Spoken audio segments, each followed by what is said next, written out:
Toyota of Somerset, we're known for great service before and after the sale, and so much more. Since 1988, Toyota of Somerset has been supporting our local communities. And we sell and service what a number of different rating services call the most fuel-efficient, dependable, and safe vehicles on the road. Toyota. Toyota of Somerset, South Highway 27 Somerset, and online at toyotaofsomerset.com. At Toyota of Somerset, we're all about you. Here to come in 17500, here to come in 175.2. I $200 down, got it here to come in a quarter. Like successful sports programs, putting together a successful auction takes a lot of planning, organization, attention to detail, and teamwork. And you need dedicated and committed people pulling together. At Ford Brothers Auctioneers, we've been successfully selling the country since 1965. Ford Brothers Auctioneers. Give us a call or visit us online at FordBrothersInc.com. Ford Brothers Auctioneers, we're selling the country.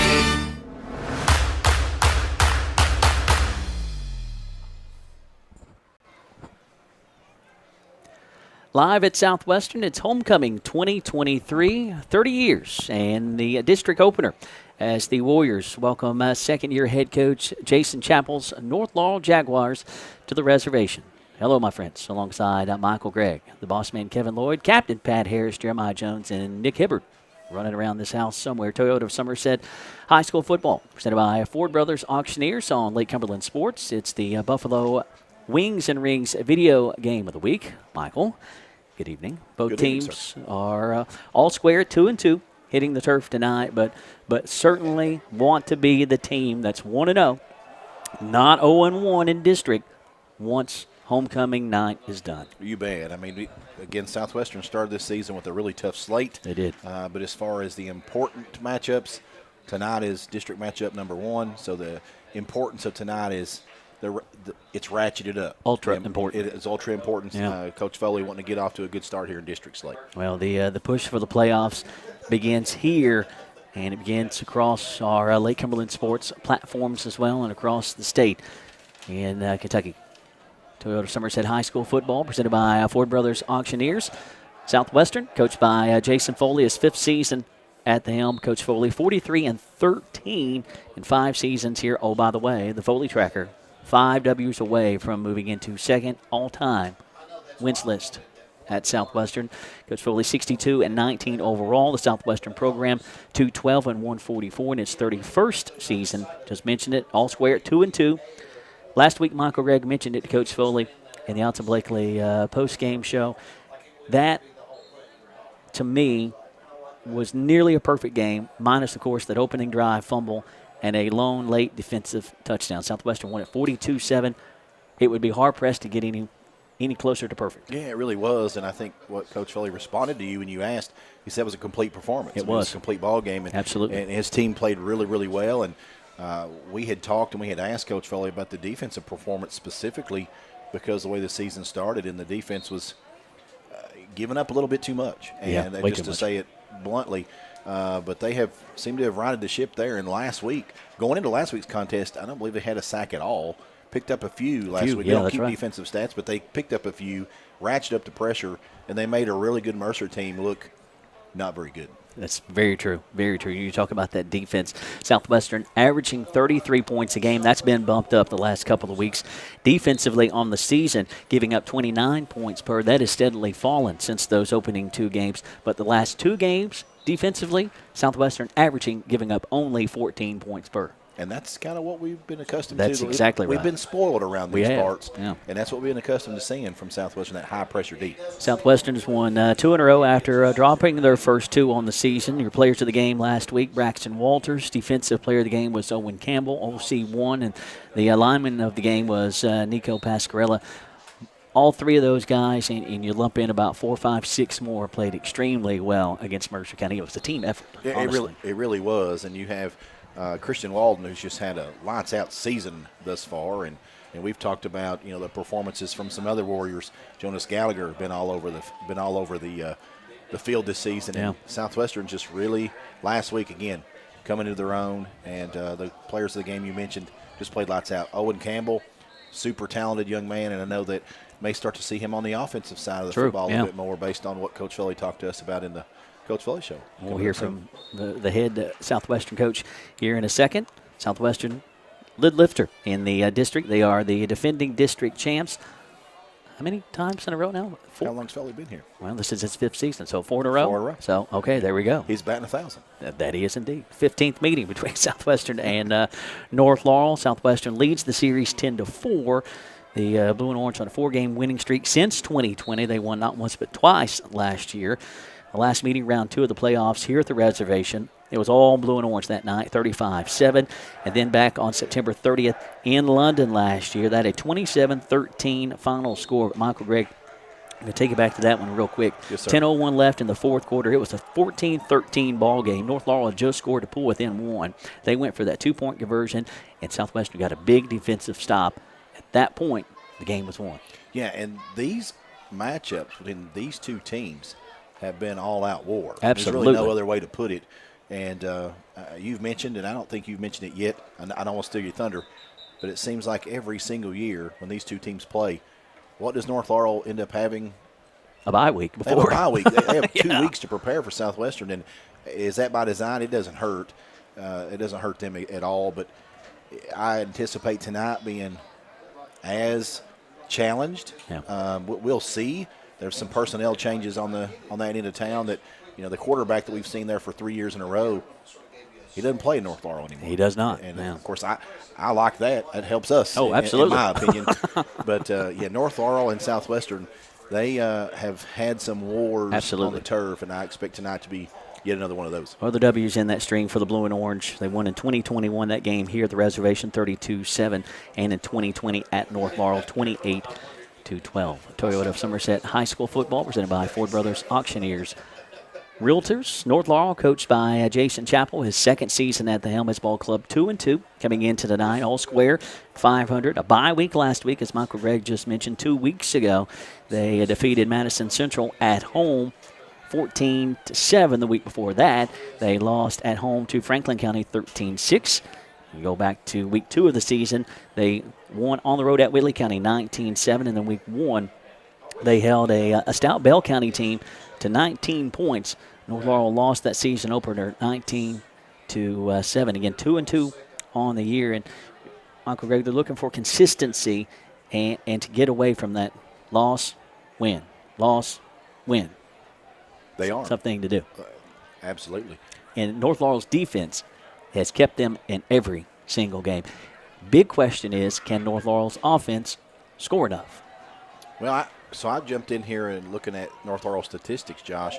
They really mirror in years past kind of how Southwestern's come into this contest. They got 194 yards passing on the season. Their leading rusher, 522 yards rushing, but only one rushing touchdown, which is curious odd. to me. Odd. What that tells me, though, is there's not been a ton of big, long touchdown runs to pad those numbers. Excellent so they've point. been grinding and grinding. And so look for this game. It could be a potentially quick game, as both teams like to run the football, and going to be won in the trenches. Well, if this one is a grinder, that means possessions are going to be at an ultra premium. North Laurel, it's their toughest start since 2020. They started 2-2 that year. Again, lid lifter in the district for the Jaguars. They upset Collins in the opening round of the playoffs last year on the road. A big win for North in the postseason. They average 12 points a game. They give up 12 points per. And again, briefly noted it. They've scored no more than 19 points in a game, and they've given up no more than 19 points in a game. That's kind of one of those. That's kind of odd. It's an odd statistic. It's very odd. They've scored no more than 19, and they've given up no more than 19. So if this gets above 19, you like Southwestern's chances. Southwestern, I agree. Again, That's good logic.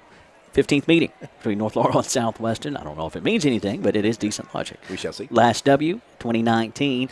That, unfortunately, was here at Southwestern, 21-13, Coach Foley's first season at the helm. It was the last win in the series. Other wins for North Laurel in the 2015 playoffs, 2013, and 2012. Enough from us.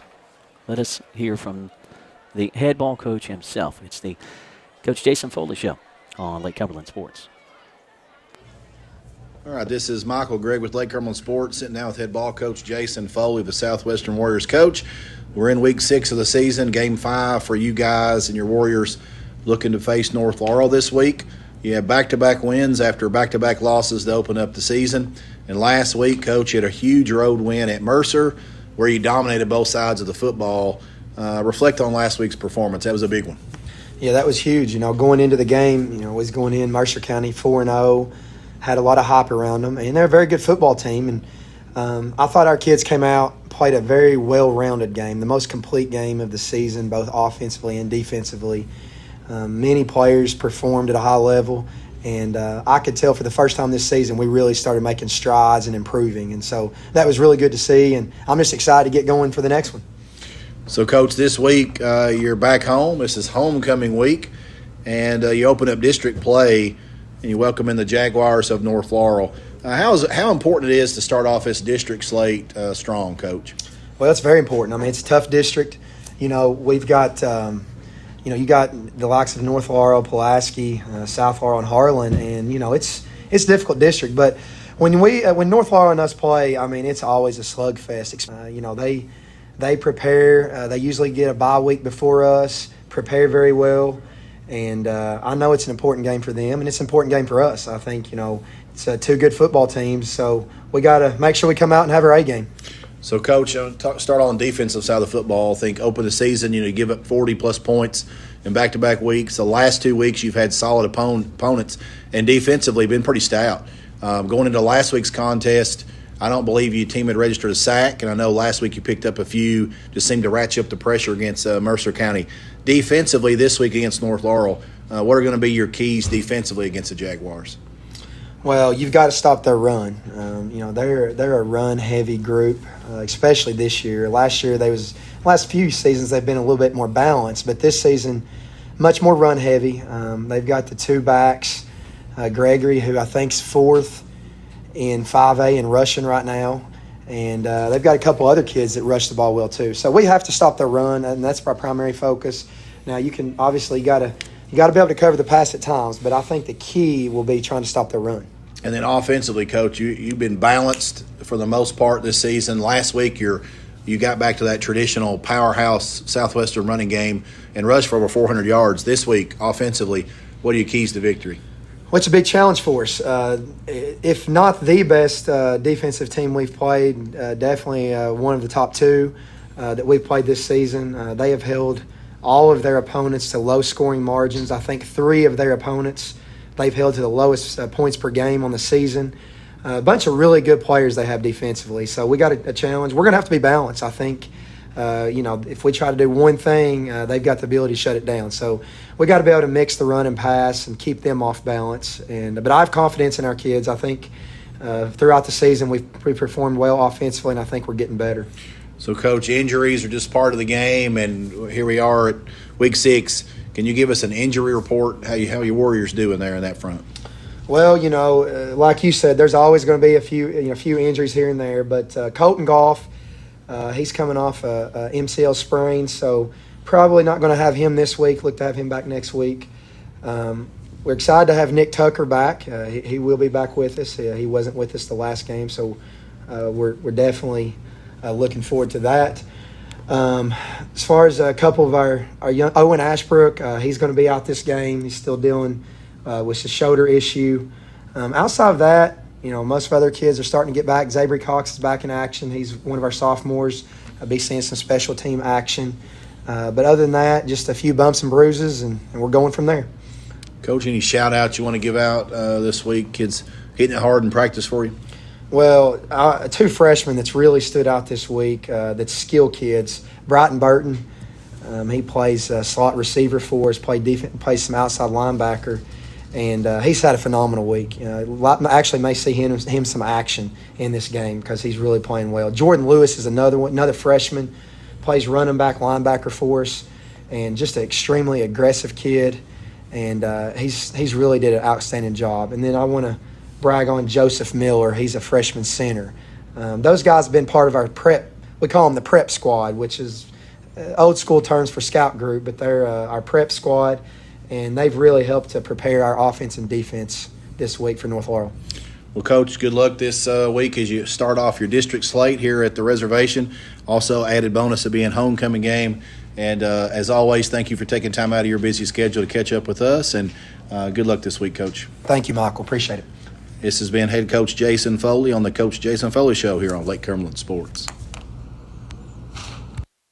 Kemper family at Kemper Home Furnishings in London and Somerset has been in business for 60 years and counting, selling nothing but the top-selling, best-built furniture brands in America at the absolute lowest prices. We focus on treating you like family with a sales staff that knows their stuff and a super fast and professional Kemper delivery team. Kemper has the biggest inventory in the region, so you get what you want when you want it. Any building can be a house, but Kemper makes it home. My role as market leader here in Somerset is to ensure that customers have a great experience. Having somebody that you feel comfortable with to talk about, your finances, your next move, your goals in life. We try to be that person. We try to be there to help and guide you the best way that we know how. In my opinion, that's what separates us from other lending institutions. We are a small bank. We care about the community that we serve and all the businesses that are involved. Looking for cash? Well, look no more. Alton Blakely's got cash. Is that cash, Daniel? Yep. And you're giving cash for cars? Yep. For real? Yep. Why not? Then on down to Alton Blakely, where selling your car is as easy as ABC. If you have a vehicle you'd like to sell or trade, it's fast and easy to get paid. And we'll give you top dollar. Visit Alton Blakely today. All the best since 1965. Out here in the real world, we've spent too much time waiting around and wondering if we'll ever get to be what we really want to be. Now it's time to move forward. And with a little help from Somerset Community College, you can finish that degree or start a whole new life as an IT VIP, a healthcare hero, and more. In less time and for less money than you think. The time is now. The place is here. Never underestimate you. Toyota of Somerset, we're known for great service before and after the sale, and so much more. Since 1988, Toyota of Somerset has been supporting our local communities. And we sell and service what a number of different rating services call the most fuel-efficient, dependable, and safe vehicles on the road. Toyota. Toyota of Somerset, South Highway 27 Somerset, and online at toyotaofsomerset.com. At Toyota of Somerset, we're all about you. Here to come in 175-100, here to come in 175-2. I 200 down, got it here to come in a quarter. Like successful sports programs, putting together a successful auction takes a lot of planning, organization, attention to detail, and teamwork. And you need dedicated and committed people pulling together. At Ford Brothers Auctioneers, we've been successfully selling the country since 1965. Ford Brothers Auctioneers. Give us a call or visit us online at FordBrothersInc.com. Ford Brothers Auctioneers, we're selling the country.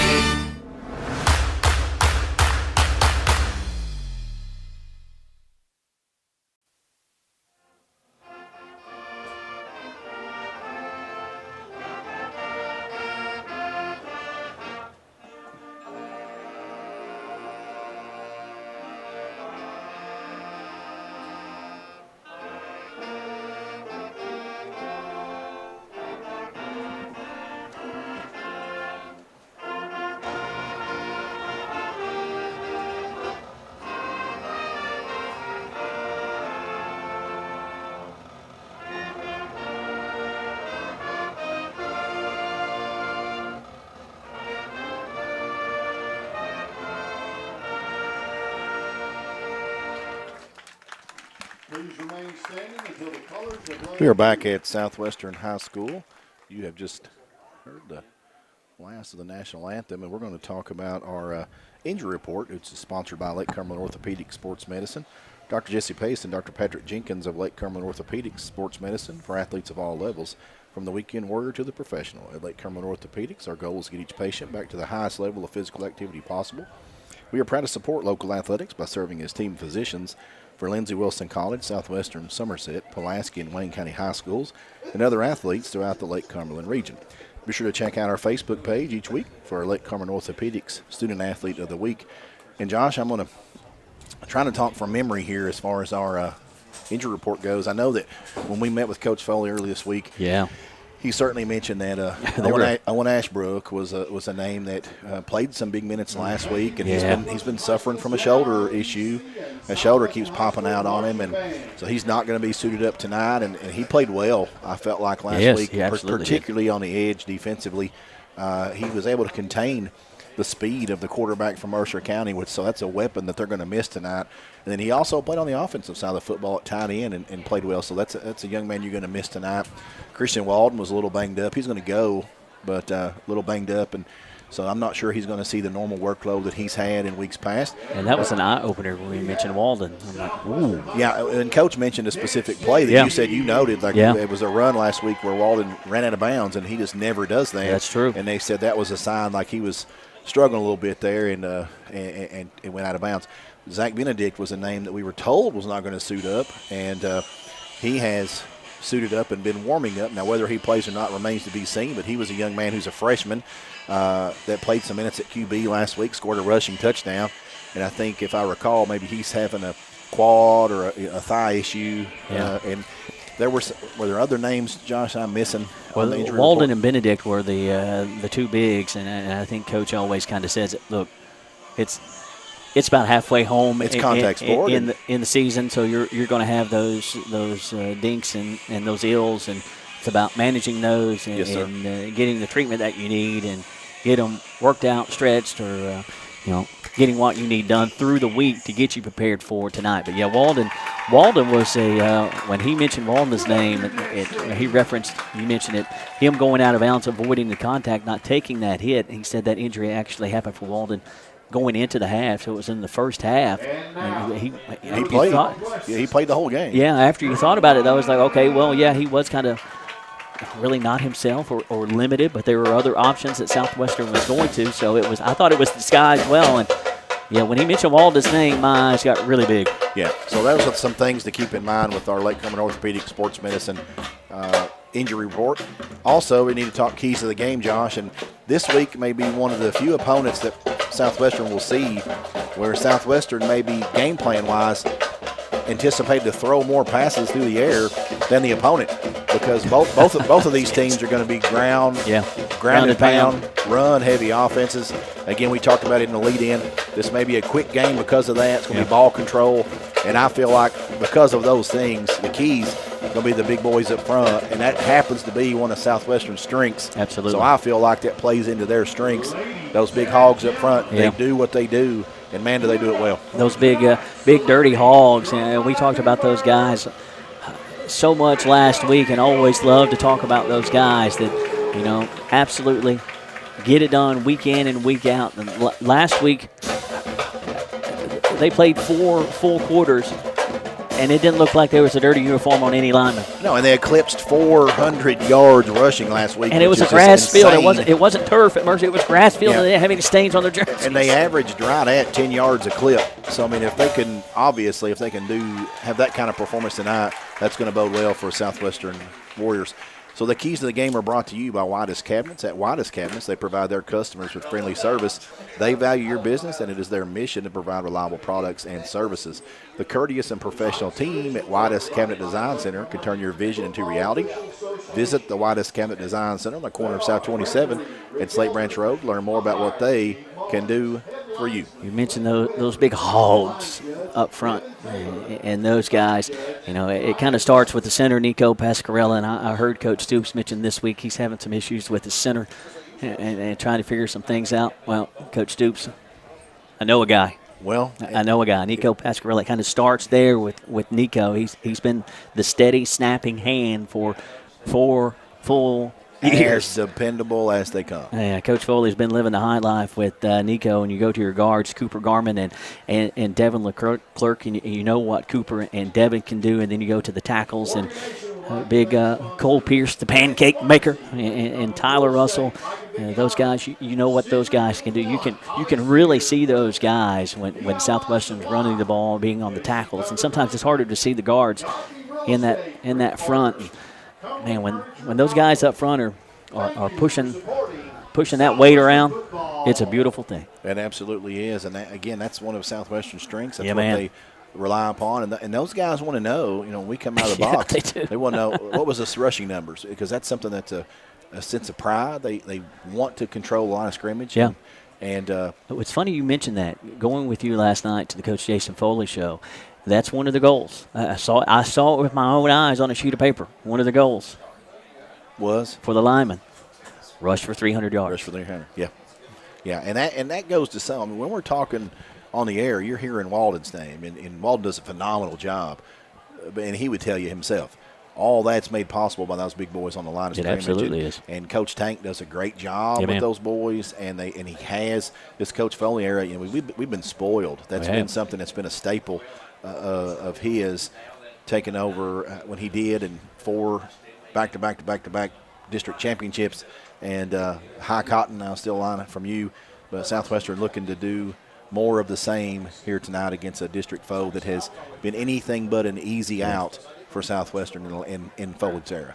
Yeah, and that's the thing. We mentioned it to Coach last night. I think he kind of mentioned it on the air as well, and we were talking about it before we went on. And like you said, I don't know if it's purposely planned or it just happens to work out for North to have that bye week. I'm going to say it's probably purposely planned to take a bye week going into the district. And if you can do that, do it. Well, and if my memory serves me, I'm going to plug the entire county of Laurel County just for a second. If my memory serves me, the last couple years, Laurel North and South have played one another during the week of the Chicken Festival. And it is Chicken Festival weekend. It's Chicken Festival weekend. It is. So both those teams are traveling to Pulaski, because South is across down at Pulaski. And that's a different wrinkle. And normally they play that one on Thursday night. Thursday night, yes sir. Yeah. So that's for whatever reason. I'm not sure. Not sure why. Probably maybe kind of been there, done that. It's kind of ran its course. Let's kind of change this thing up and possibly see what else that happens. Captain's on the spear at midfield, going to do the coin toss. You've got Colin Burton, Caden Cunningham, Christian Walden, and I believe that's Cooper Garman. Is that right, or is that Tyler Russell? 56 Tyler Russell. Yes. And so you got your captains out there, and along with Coach Foley, and I can't see the numbers for the North Laurel Jags. But we're getting ready to get a. Southwestern actually won a toss. They elected to defer to the second half. Southwestern will defend the field house end. Homecoming 2023, celebrating 30 years of Southwestern. I'm proud to say my beautiful bride, Paula McMullen, first-year graduate of Southwestern. So, nice. They've invited the first homecoming queen back from '93, that being Megan Haney, now Megan Haney Wells. Okay. Back tonight to be a part of the homecoming, and I like that. So where'd you get this inside information from your wife about the I homecoming cannot queen? give up my sources. Okay. Well, I shall not. I just told you. If you think about it. Well, you did. Touche. Yeah, and I just stumbled upon that because she'd mentioned Megan Haney Wells and her getting invited back to be a part of the homecoming court. I'm like, that's nice. That's a nice touch. Will you write that down for me so I don't forget? That's a very nice touch. So, yeah, my beautiful bride was helping our pregame tonight. Southwestern in the black tops, black pants. I'm sitting there looking at the coaches, and we got all blue, but then tonight, just in a different touch, defensive coordinator Swearingen wearing a white shirt, and Coach Loy wearing an orange shirt. So apparently there was no memo this week. Is what maybe you're saying. not. Maybe it's not. just out of your view, just out of camera shot here. And the official's going to have a little conversation here. And fair skies, 80 degrees, weather-wise for homecoming. Perfect. You could not ask for anything better. You could not. We've been blessed with nice weather. I think fall almost kind of getting a sneak peek on us a little early this year. I believe so. No arguments from me on that, but. Yeah, you mentioned Coach Swearingen. We talked about his defense and that defense giving up 2 40-plus point games, again, against two really stout teams in Ballard and South Warren. If you want to do some homework, look how good of a season Ballard and South Warren both are having. And then you went on the road at Belfry as the Warriors hit the field. And the defense turned the corner that night as they only gave up 20 at Belfry. And then the defense last night was in another solar system last Friday night. They were just unbelievably unconscious last Friday night. And Coach Swearingen, new defensive coordinator, third and third in as many years. And that turnover's tough. It's really tough, but it takes a while for it to gel and come together, but it certainly looks like it has at the right time. Southwestern sitting at an even 500, but most importantly, district action beginning tonight. Both teams 2-2. North Laurel off a bye week last week, 2 weeks ago. They defeated Coach William Blair's Madison Central Indians 14-7. Southwestern took Mercer County's lunch money last Friday night, 42-7. You and I were talking about that afterwards. Mercer County, an undefeated team. Well, and I asked Coach after the game, it's like, man, that almost looked personal. Like, you all just really That's where the lunch money comment come from. Exactly. And I think there may have been some talking before the game between the two teams, and maybe some little social media stuff too. Some media outlets kind of saying who was better and making some assumptions. And after the game, nothing left to the imagination. I think we clearly decided. Clearly. Yeah. You ready to get extreme? Absolutely. Extreme kickoff. That's exactly right. I'm ready. You ready? Let's get extreme with Mr. Gager. Full send. Jace Gager.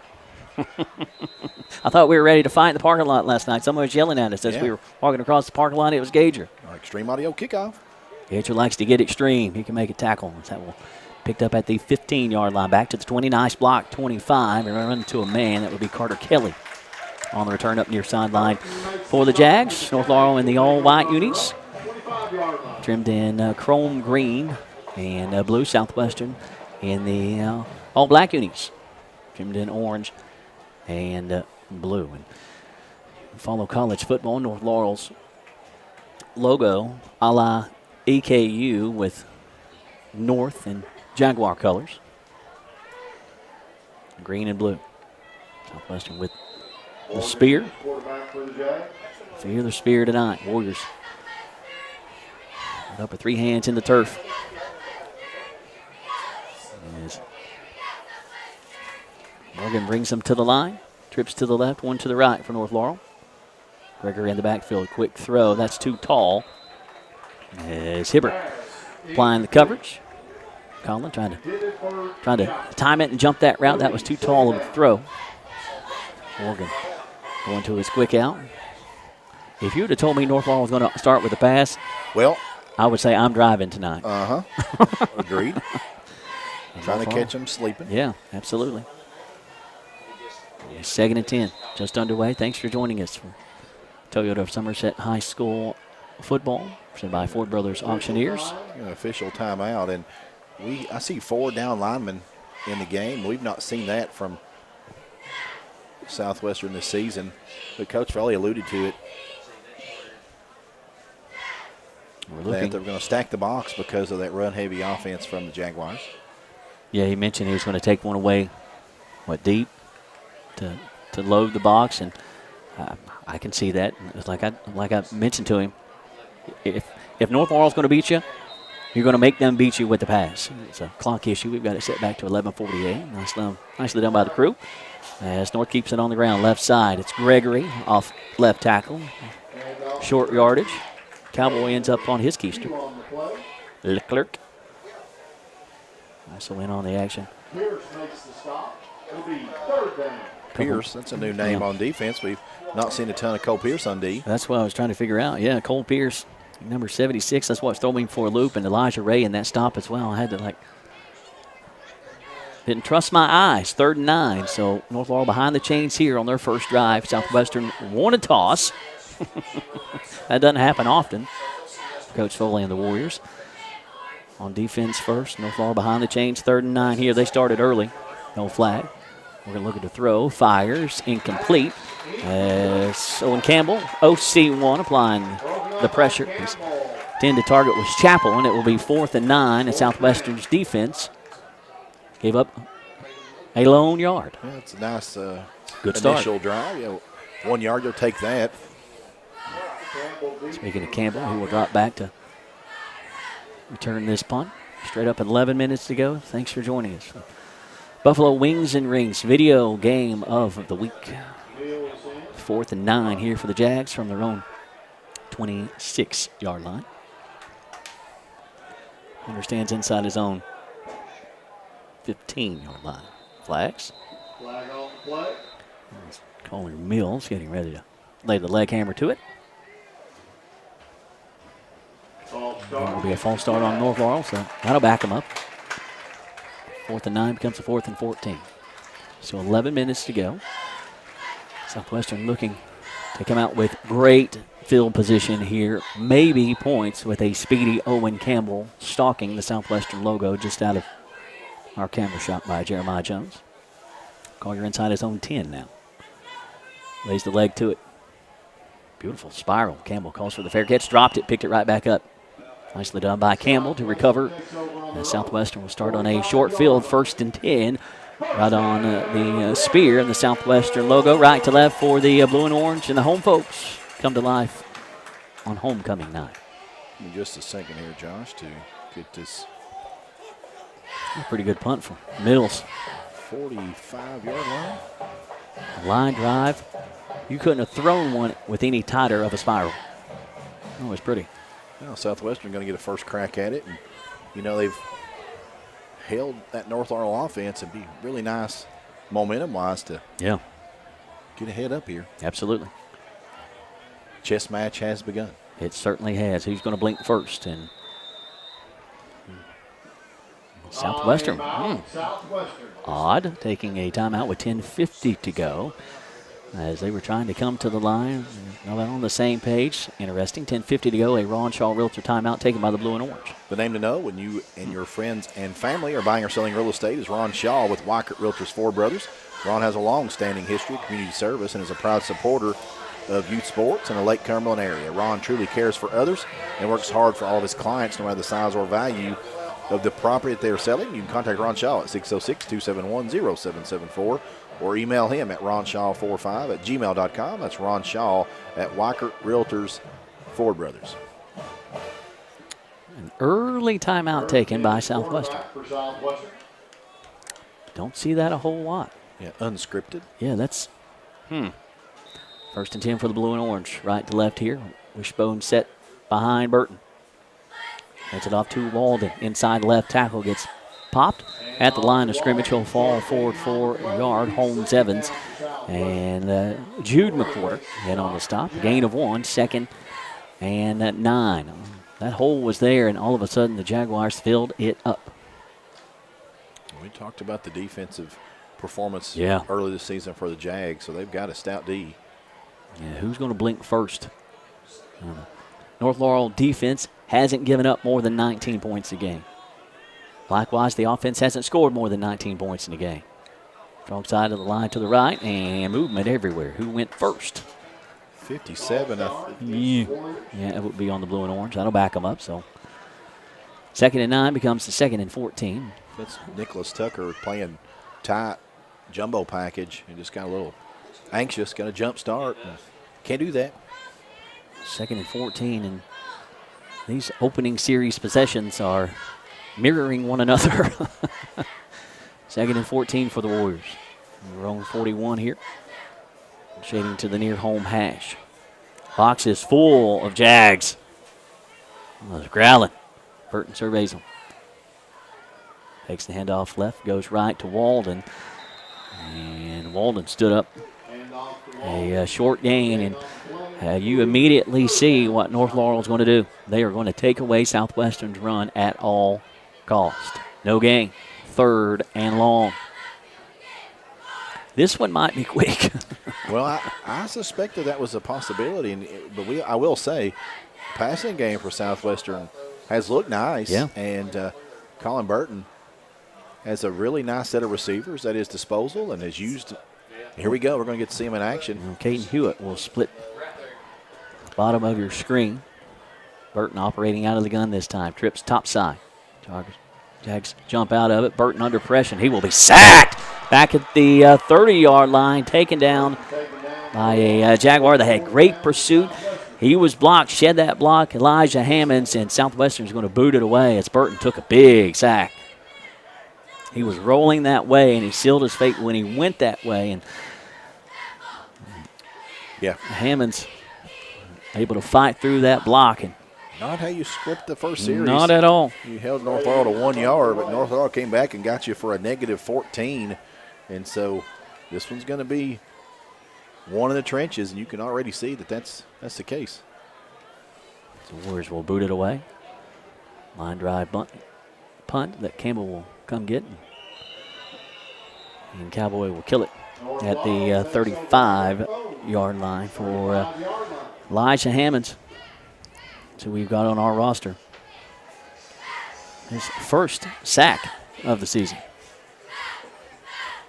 And it was an opportune time on a 3rd and long. Yeah, he had excellent penetration on that. Yeah. Colin Burton rolling. He likes to roll really both ways, but he didn't have a chance to even cock the arm back. No, he did not. Right in his breadbasket. Hammonds planted him. 1st and 10. Single possession either way. 2 punts. Add them together. We're going out of the shotgun here. Directing traffic. Inside handoff, turning it upfield up to the 39-yard line. Goes to McCorder, lined up as a receiver. It was a handoff. Yes, it was. Not a pitch, and those pitches are passes. I always thought those were technically runs, but they are technically not. They're passes because it's a shuttle pass. Logan Josh. Haynes, I think, was the Warrior on that tackle. Thank you, Gregory. He just hit the ball carrier up high and knocked him off his feet. Didn't wrap him up, just hit him hard. Gain of 4 from McCorder. 2nd and 6 for the Jags. Left to right. The fellas in white. Gregory gets the handoff. Left tackle. It's dropped from behind up to the 40-yard line. Braxton Walters coming to get him from behind. Again, Logan Haynes in on the stop. Haynes has had a solid season. Southwestern, 2 tackles for loss. 26 tackles coming into the night. Again, another 3rd down situation. More comfortable for North Laurel here. 3rd and 5 from their own 40. 7:15 to go, scoreless on the Randall D. Turpin CPA scoreboard. Morgan operates out of the gun again, trips to the right.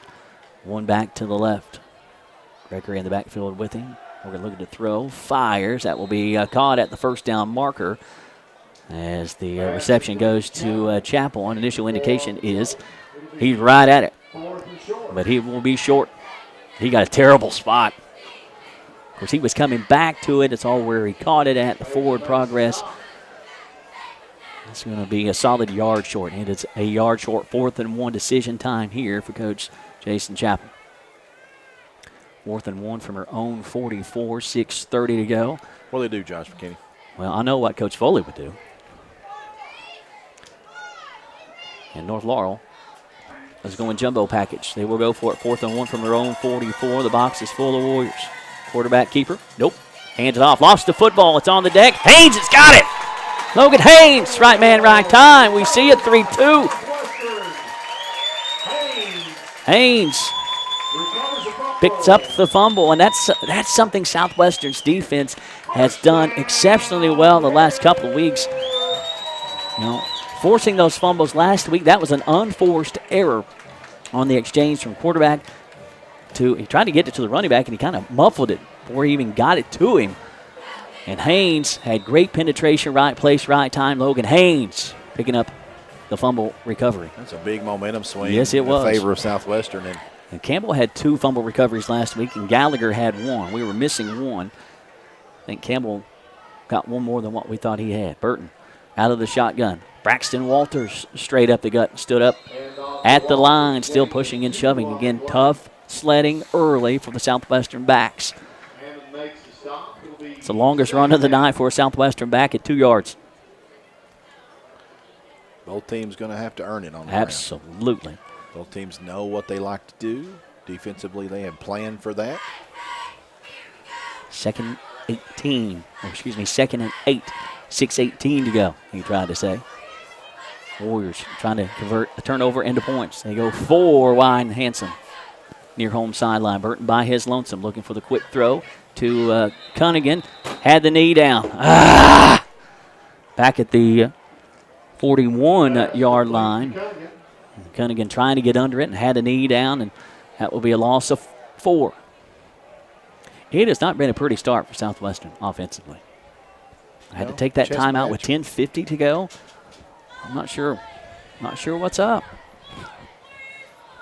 Well, stakes are high, and maybe just a little early game jitters from the homeboys. Got a big crowd. Homecoming night. A lot of build-up this week. That's a lot of it, yeah. A lot of it is a very stout North Laurel defense. The Jags are hungry.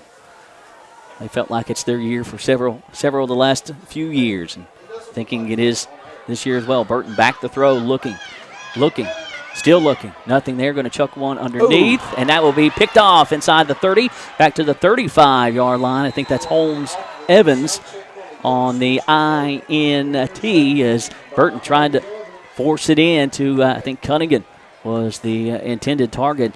And Holmes Evans playing a nice center field. Again, this game, possessions are mirroring one another. North Laurel, last possession, put it on the deck, turnover. Southwestern, an INT, turnover. 5:08 to go. We've settled nothing. And I think we've said before, sometimes these matchups kind of look like a heavyweight boxing match, and this one has been just that, just body blow, back and forth early in this one. Who's going to blink first? And the tighter the score is, the tighter Southwestern is going to play, and the looser North Laurel is going to play. As Morgan keeps it himself, trying to run left side. He'll be sacked back at the 35-yard line. OC1 in the house tonight. Owen Campbell, our defensive player of the game last week. Yes, sir. My goodness. One has been unreal. Under 5 minutes to go. Another loss of yardage for North Laurel. Again, Jags left to right here, back at their own 36 for our visitor hash. Good contingent of Jaguar faithful across the way. Making the track. Backs out of their side of Morgan this time. 3 hands in the turf. Whistles.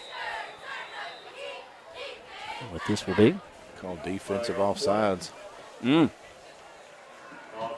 will be on Southwestern.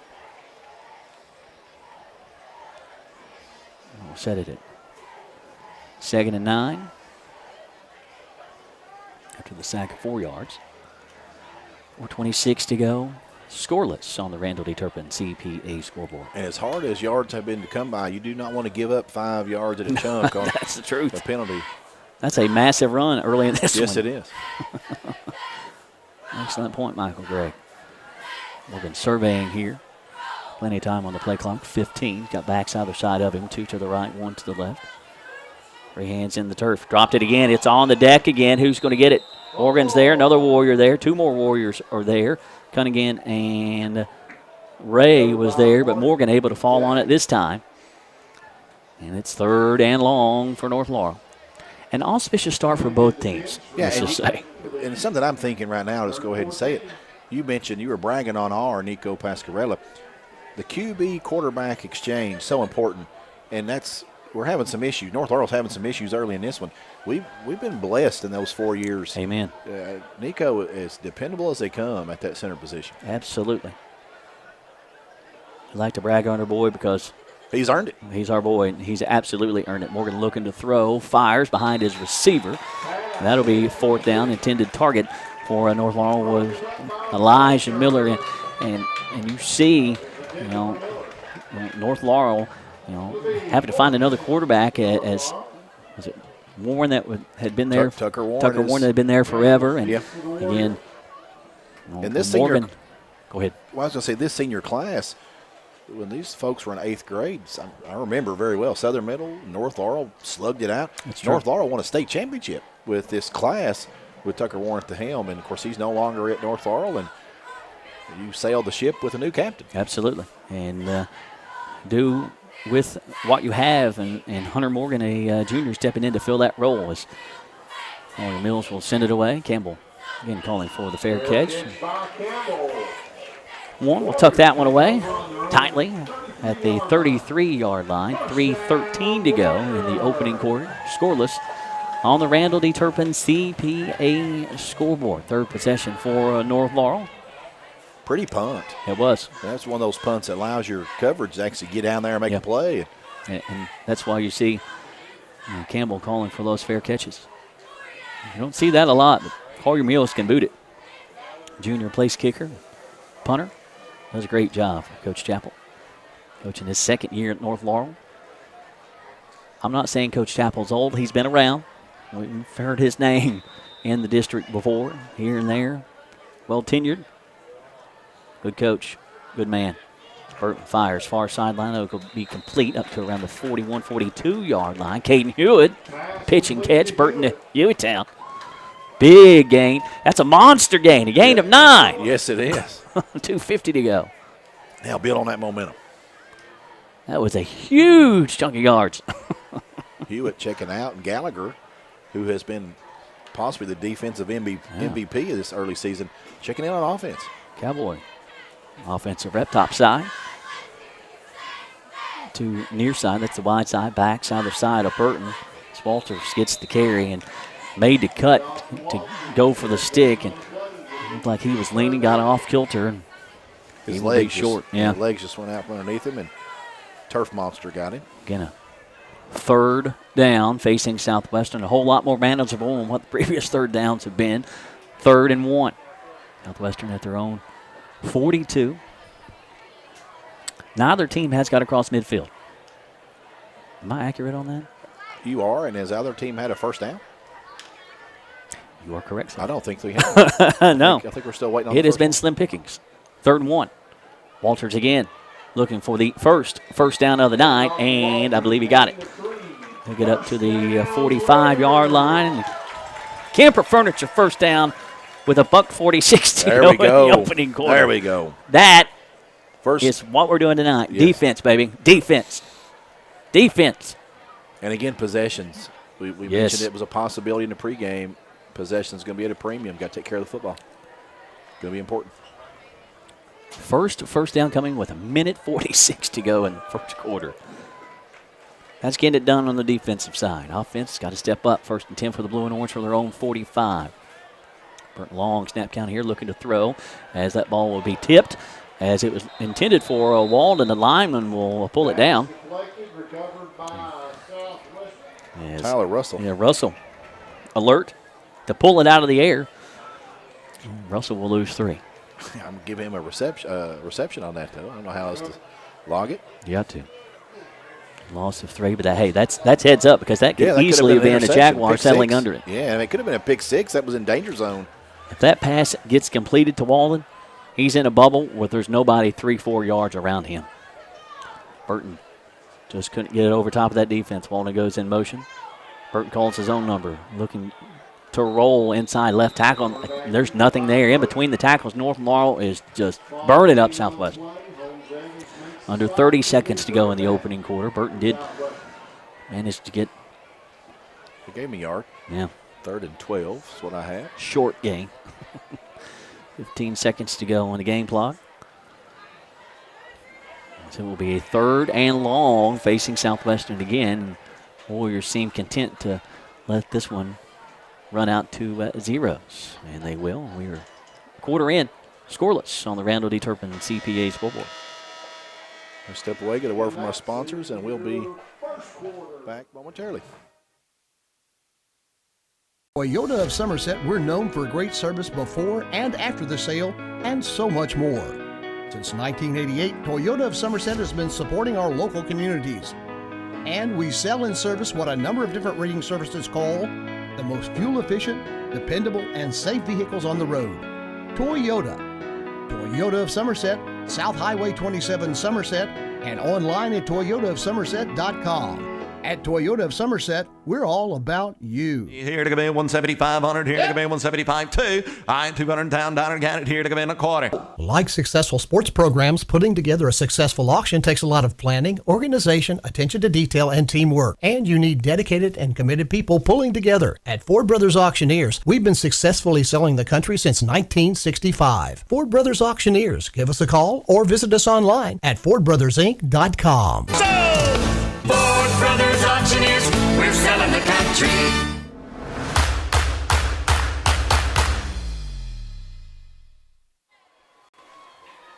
We're back here at Southwestern High School in what is slugfest early, 0-0 on the Randall D. Turpin CPA scoreboard. Quarter number 2 coming at you. A slugfest of epic proportions. Burton looking to throw on 3rd and long, going to air one out downfield, and that will be in and out of the hands of a Jaguar as Walden looking for a little pass interception penalty, but that was well defended as Cooper Robinson had the beat on it. And Coach Foley trying to air it out on 3rd and long to create a little breathing room for the running game. And to say it has been tough sledding for both offenses is a tremendous understatement. You were laying numbers on me in between quarters that are give nuts. them to you. So Southwestern first quarter offense, rushing yards, -3. Passing yards, 2. So net -1 that first quarter. You're not going to see that often, folks. No, not at all. As Ray will get a beauty away under pressure. He did not crack inside the 15. The ball's still going to mosey a little bit. We touched it around the 12-yard line by Cowboy Jonas Gallagher. 11:36 to go in the opening quarter. Scoreless on the Randall D. Turpin CPA scoreboard. Who will blink first? Seen a couple of mistakes out of the way as North Laurel's laid down the deck twice. They lost one of those two. Southwestern unable to capitalize like last week on that defensive miscue, and Southwestern's thrown an INT as well. Josh, I heard there's a birthday coming up next week. Yes, there is. One of our very own. A big 4-0 gentleman. It's a little teaser. We'll bring you who in just a moment. Yeah, well, I always like to sing. I always like to sing when it's somebody on staff. I don't sing often. When I do, it's a blessing. It is not a blessing. Far from it. Morgan heads up under center, turns and hands it. I think that was Gregory flashing into the pile right side. A short game. The Warriors in there to muck it up. Ray, Walters, Cunningham. But it was a game of 3. It was. That's something to write home about. That's Jaguars had a net gain of 1 yard in the first quarter, so they just tripled their offensive outburst in the first quarter. That one run. Is that the longest run of North Laurel tonight? 3? I think so. That's how It's stout. been tough sled. I mean, that's how stout these defenses are. Yeah. A wishbone set. Strong side of the line to the right. And the handoff goes right side. Big gainer for North Laurel. Running back rolling. That's Gregory. On off the pile will be Gallagher and Campbell. North Laurel gets the Kemper Furniture first down. That one a gain 10:50 of to go. 12, by far the biggest gain of the evening for our team. Don't look now, but North Laurel might have found something in giving Southwestern a taste of their own wishbone medicine. Southwestern loves to go in that power set, that bone set, and again, North Laurel. 3 backs behind Morgan. Strong side of the line to the right, just going right side, overloading it with Gregory. And again, Gregory. He cut it back inside right. Tackle that time. He'll get up to around the 30. Again, a gain of 3. And on previous first down, North Laurel working with a little something here with 10 to go in the opening half. Well, the numbers, you didn't sneeze at the numbers when you saw North Laurel's defensive numbers. We're 31 for Southwestern checking in. Jordan Lewis, freshman that Coach Foley was bragging on in the Coach Foley show at linebacker. And a wishbone set behind Morgan. 1-4. Sticks some hands up under center. Hands it off Gregory. Comes off left side this time. And you mentioned Lewis getting in, making an immediate impact. He'll get the stop. Walters there as well. A gain of 3, 3rd and short. Jordan Lewis, you mentioned, freshman, doing work throughout the week, getting reps tonight. Coach Foley mentioned, I don't think it was last week, maybe a couple weeks ago, getting more players in, getting more reps. And if you work your tail off in practice and do what Coach Foley asks you to do, you'll be rewarded on Friday nights with reps. Big 3rd down here. Southwestern's defense bending a little bit as North Laurel's gone steady bone set. Now they'll switch out of it. 3rd and officially 4. Right to left now for the Jags, looking to throw. Under pressure, backpedaling, fires into flat, bobbled. It'll get away. Ball pops loose late. The lineman will pick it up. First down for North Laurel. Right place, right time. Big man picks it up and takes it for a run. Heads up football, young man. Heads up football. Andrew Roberts knew what to do with it, like you saw a Southwestern lineman earlier. That was going to be short. Ball squirts loose. Who was the young man that recovered the fumble? Roberts, Andrew Roberts, senior. You have a number on? 56. Right place, right time. Big man picks up football. runs with football for the first down. That's a nice play. That's a way to be hedging the game. And North Laurel's got a drive going here as they're flirting with midfield as North Laurel will take the Ron Shaw Realtor timeout with 8:31 to go in the second quarter. Still scoreless on the Randall D. Turpin CPA scoreboard. Stressed, anxious, depressed? At Intrust Healthcare Counseling Services, we can get services started today. Intrust offers you the flexibility of providing you with counseling services in their office, on the phone, or through your computer. Give them a call at 606-676-0638 or visit their website at intrust-healthcare.com. At Intrust, your mental health matters. And a big thank you to Don Franklin, Somerset Family of Dealerships, Kentucky, for sponsoring all of our game day picks. Be sure to take advantage of the end of summer savings at any of their Somerset locations. You can visit them at any of those locations or on Facebook at Don Franklin, Somerset Family Dealerships. They treat you like family. And call Big Blue Septic Service for your septic tank servicing and portable toilet rentals. When you got to go, go Big Blue, 606-451-3000. Big Blue Septic Service is the sponsor of our lineman of the game that we'll award at the conclusion of tonight's game. Well, this one's certainly going to be won in the trenches. Scoreless, 8:31 to go, second quarter. North Laurel on their best drive of the night. They're a yard away from getting to midfield, and that will be the first time either team has gotten to midfield tonight. It's a crazy defensive contest here. As North Laurel goes Wildcat, Holmes Evans takes the direct snap, and we're back North Laurel up on a 1st and 10, becomes a 1st and 15. Having success with that wishbone set, calling the timeout, trying to get a little fancy. So now North Laurel's behind the chains. And that was a QB lined up at tight end that was called on a false start and put him in an unfamiliar territory. Well, he was there, and Gregory moved as well. It was, take or pick, but and had success with that bone and kind of got a little fancy there to give Southwestern a different look. What's this? They've done that about 3 times now. Yeah, wow. Lining them up, then breaking, and again, a Wildcat set with Holmes Evans. He's had a nice career at North Laurel. Takes the direct snap, surveying the defense. Starts right, comes back towards the center. He'll get a short gain. Second down and 13. Braxton Walters. Colin Hibbert, Ray in there as well. Nathan Vanover sniffing it. Second and 13. It's like when a basketball player has the hot hand and somebody else shoots. Why are you shooting? Give it to the man that's got the hot hand. If you've got something that works, why get fancy? That's right. Especially in a game that's scoreless with under 8 minutes still in the second quarter. Shotgun set now for North Laurel. Holmes Evans looking for the right side. Gets the corner, turns it up. Phil, nice gain by Holmes Evans as he'll be a yard shy. Give him about 11 or 12 on that tote. The Warriors had to go get him a sweep to the right. First time tonight. The team is across midfield with 7:30 to go in the second quarter. Another third down. We've said that several times on both sides of the football. Third down, a third and 1 here for North Laurel. And the last time they were sitting in a and short situation, it was put on the deck. North Laurel with 2 first downs thus far tonight, and Southwestern with 1.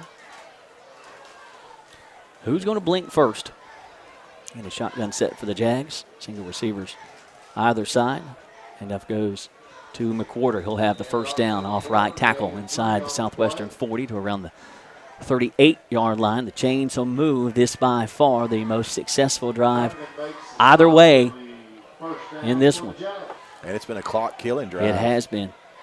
Again, North Laurel giving Southwestern the medicine that Southwestern normally gives teams. Yeah. Clock-killing drives, wishbone sets. Southwestern's defense looking to dig in. Give up a couple first downs. Several first downs here. Again, a wishbone set.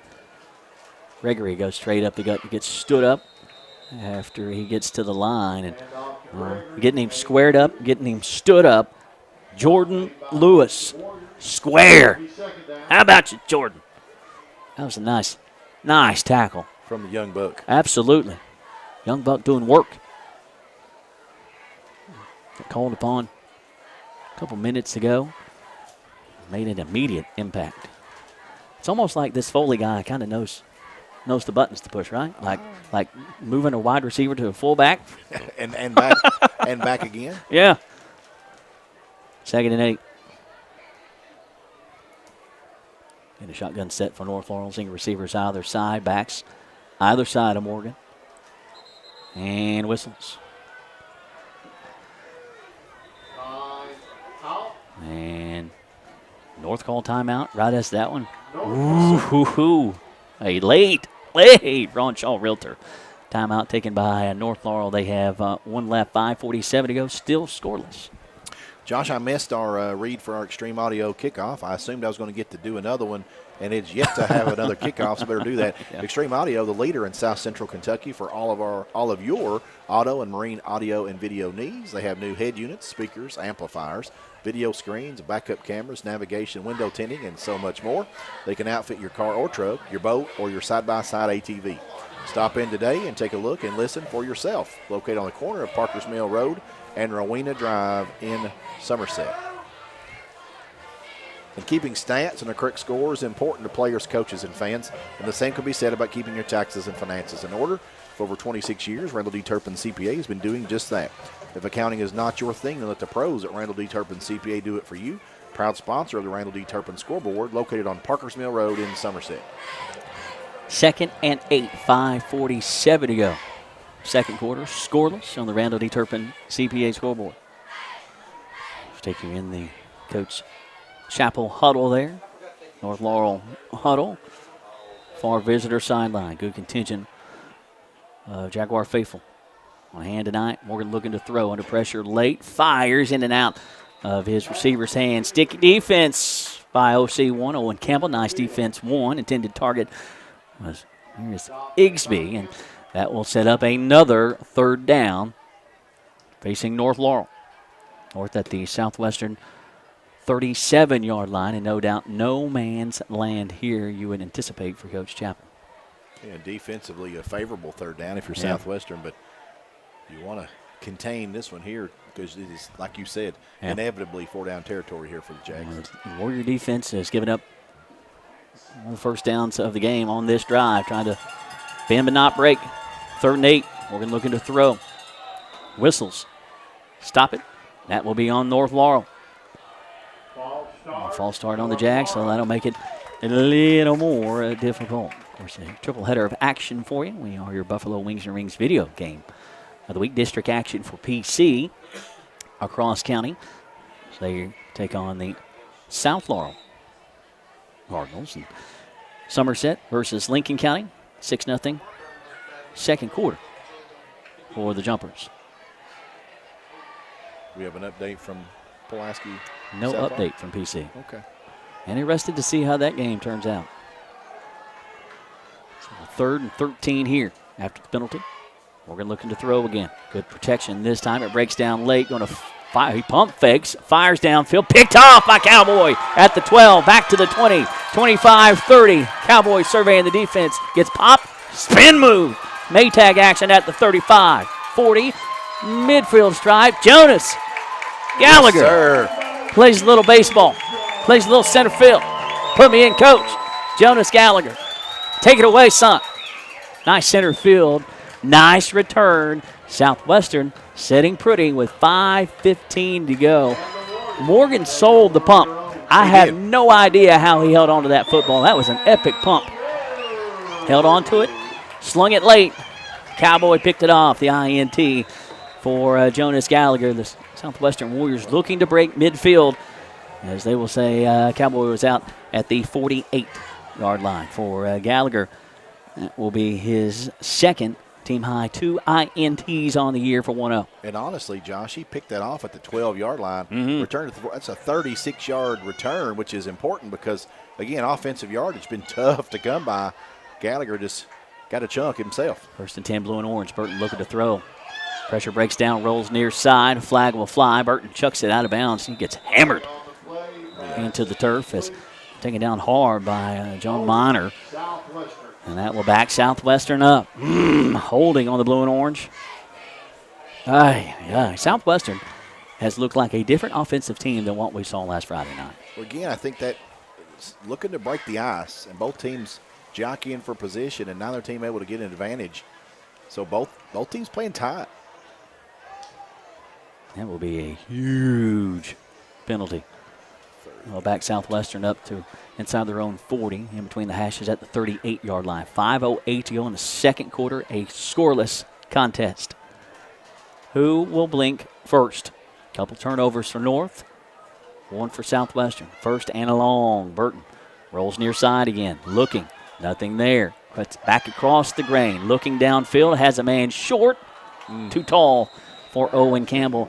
North Laurel's defense can cover as well. Yeah, they can stop the run. That was pretty from North Laurel. We often, saying good as advertised. This North Laurel Jaguar defense may be better than advertised. Absolutely. And they were advertised as being stout. Coach Foley knew that. Yes. He warned us of that. He said this is going to be the strongest defense we've played this season. And thus far, North Laurel exceeding that expectation. Absolutely. Tick under 5 minutes to go. Second and long. What do you got? It? Second and 20? Second and 20. Yes, sir. Burton by his lonesome in the backfield. 4 receivers. Bottom of your screen.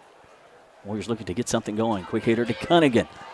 Bottom side. Running room for Cunningham. Gets popped from behind as he gets back to the original line of scrimmage. So pass play for gain of 10.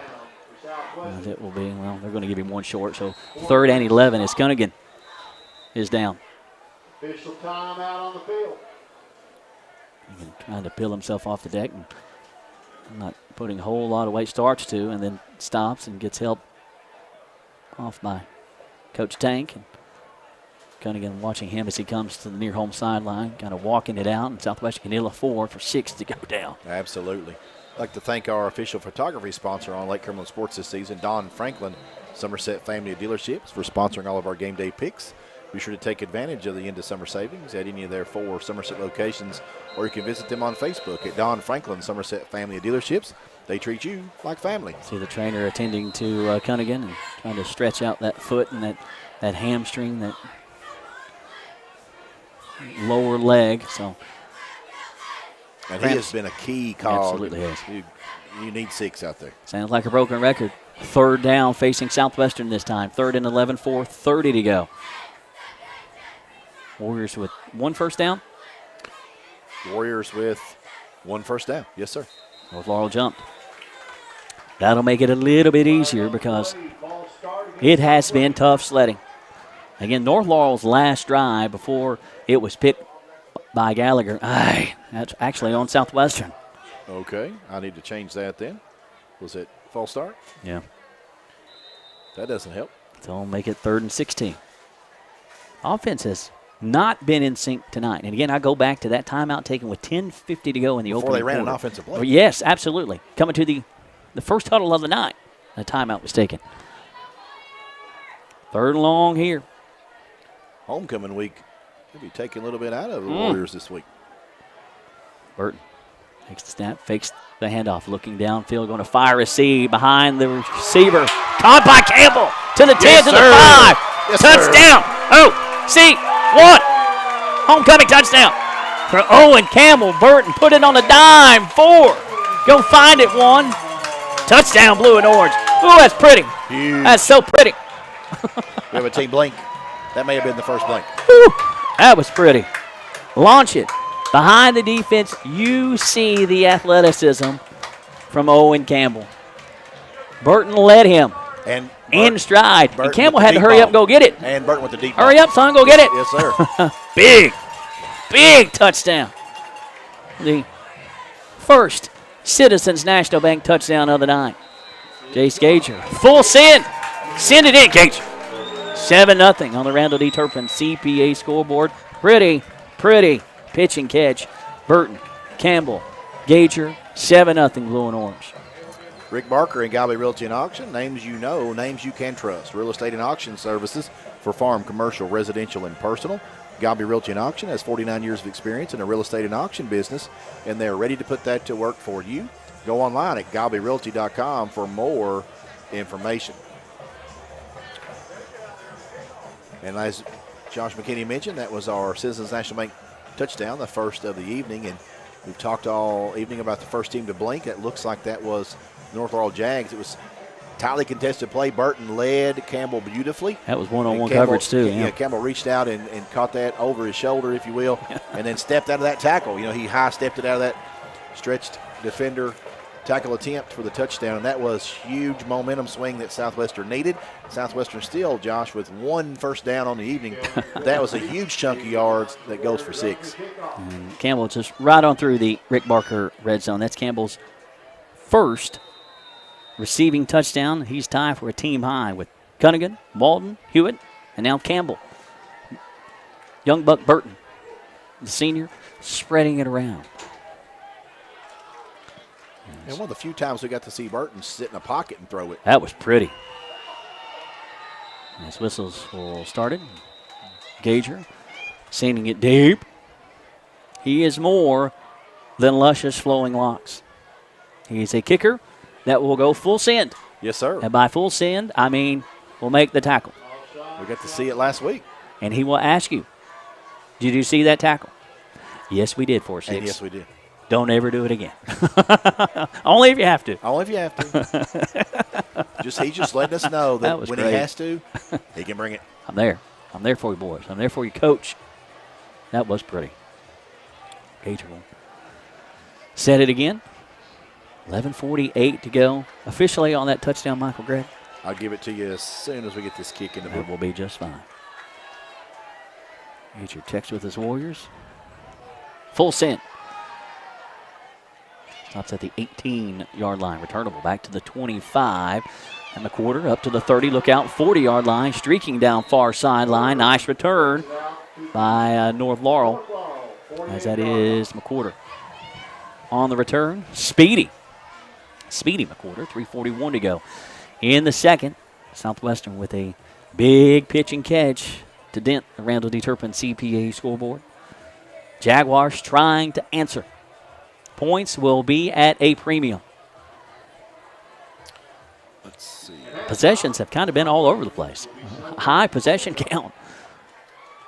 Just not a lot of yards until the last couple series either way.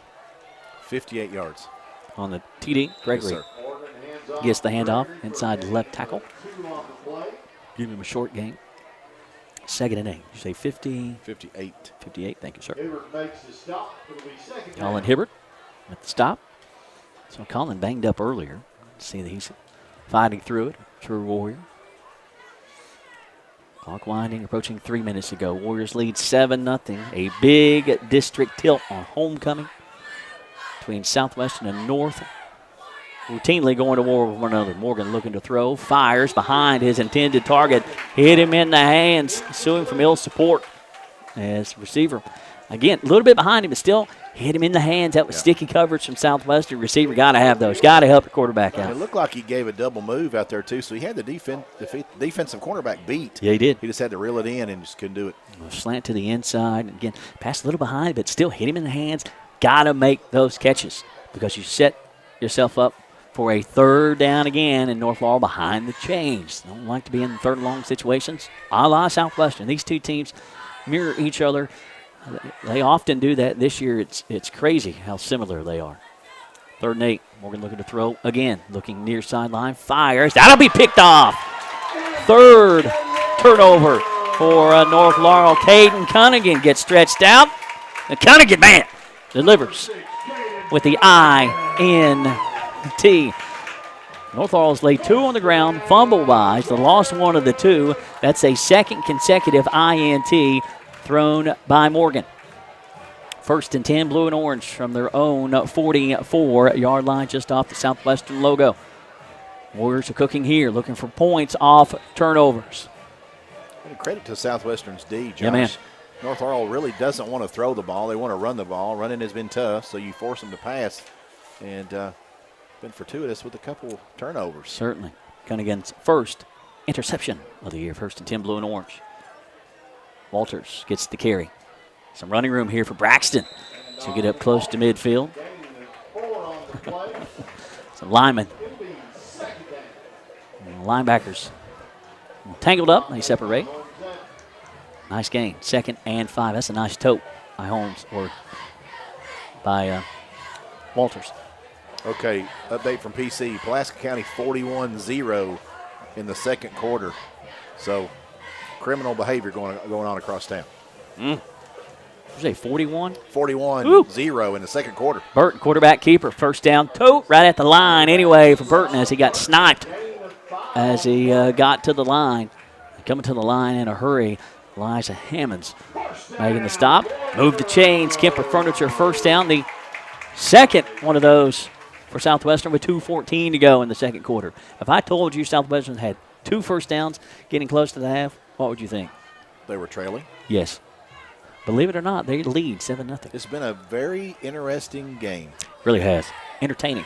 Entertaining for sure. 2 Heavyweight boxing absolutely. match. And 2 really good football teams. packed house. Homecoming. And that PC game's in the second quarter. Yeah. Goodness. Scoreboard operator's going to get carpal tunnel. Absolutely. Cunningham with the toe. Straight up the gun. He'll get to the North Laurel 44-yard line. Southwestern starting to move the ball. Last couple runs, good chunks of yards from Walters. And the wide receiver turned fullback. He'll do what you need him to do. Absolutely. He'll intercept a pass, that defensive linebacker. So he picks up a fumble for a touchdown at Belfry. Absolutely. He'll do what you need him to do. That was a scoop and score, That wasn't was it? a scoop and score from 6. 2nd and 7 after the gain of 3 from Cunningham. In the backfield with Burton here. Hey. That will be on Southwestern. Again, the offense, I don't know. A lot of penalties tonight. I don't know what's up with that. Way more penalties than first downs, for sure. And Coach, doing a little barking right now, and rightfully so. And certainly we'll ask Coach and the Out of Blakely Family Dealership Post-Game Show. It's unlike Southwestern. Hadn't seen Southwestern kind of look like this. Maybe it's the yips. Maybe it's, I don't know. We'll have to ask Coach. And in motion, Burton looking to throw. Fires. Hewitt gets hit. That was nice, though. Avoids the big collision, though. Absorbs the impact. Spinaroonie. First down, blue and orange. Nice pitch and catch. Nice rope from Burton to Hewitt. Nice soft hands from Caden. Move the chains. Warriors on the hunt with under a minute to go. Excellent catch from Hewitt because that was the footsteps were right on him. Yeah, he knew he was going to get blasted and was able to spin off of it. Burton pump fakes left looking. Throw it to him. He's there. Goes underneath. That'll be complete. Back to Hewitt. That's a good decision. Downfield, flirting with the Rick Barker red zone. And again, approaching the half, Southwestern gets it to start the third. Warriors looking for a big series here. Get points, come back out, get some more. That would be Titanic in this one. Okay, I've got to correct something. Did he just say illegal lineman downfield from Southwestern? Yeah, he did. That negates the first down pitch and catch. The penalties have been just at a feverish pace. Whoops. 45 seconds to go. Clock winds. Warriors 1st and 10 from the North Laurel 40. Clock winding. Burton out of the gun, surveying the North Laurel defense. Burton looking to throw. Looking downfield, another pump fake. Looking underneath, fires. That will be incomplete. Going underneath to Zachary Hutchinson. He heard some footsteps coming behind him. Couldn't reel it in, hit him in the hands. Receivers have got to make those catches. Okay, I'm back after a slight delay. Put the ball at the 40. Clock stopped here with the incomplete pass. 2nd 15. And Warriors again with a little discombobulation as you just saw there. Who's coming in, who's going out, who's staying. Got to go. 5 seconds to go on the play clock. The Warriors are just now set with 2. Got to snap it. Did just in time from Nico. Burton steps up in the pocket, and he will be sacked. Back to the 43-yard line. Again, Hammonds applying the pressure. Southwestern takes the timeout. And you hear some frustrated Warrior faithful below us. 3rd and long. 21.4 seconds to go, second quarter. Taking a Ron Shaw Realtor timeout here on Lake Cumberland Sports. Toyota Somerset High School football presented by the Ford Brothers Auctioneers and Realtors. And the name to know when you or your friends and family are buying or selling real estate is Ron Shaw with Weichert Realtors Ford Brothers. Ron has a long-standing history of community service and is a proud supporter of youth sports in the Lake Cumberland area. Ron truly cares for others and works hard for all of his clients, no matter the size or value of the property they're selling. You can contact Ron Shaw at 606-271-0774 or email him at ronshaw45@gmail.com. That's Ron Shaw at Weichert Realtors, Ford Brothers. And Intrust Healthcare Counseling Services has made it their mission to be the trusted leader in promoting mental health in Kentucky for the last 23 years. We personalize your services to meet your needs, whether that be in our office, over the phone, or through your computer. Call Intrust at 606-676-0638 to get services started today from anywhere in Kentucky.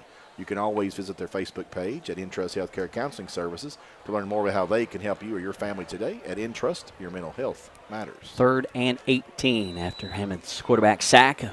Burton, 21.4 seconds to go. Burton looking to throw. Under pressure late, rolls left, sack! Back on Southwestern's own side of the field, and again the pressure gets to Burton. Again, North Laurel bringing the heat.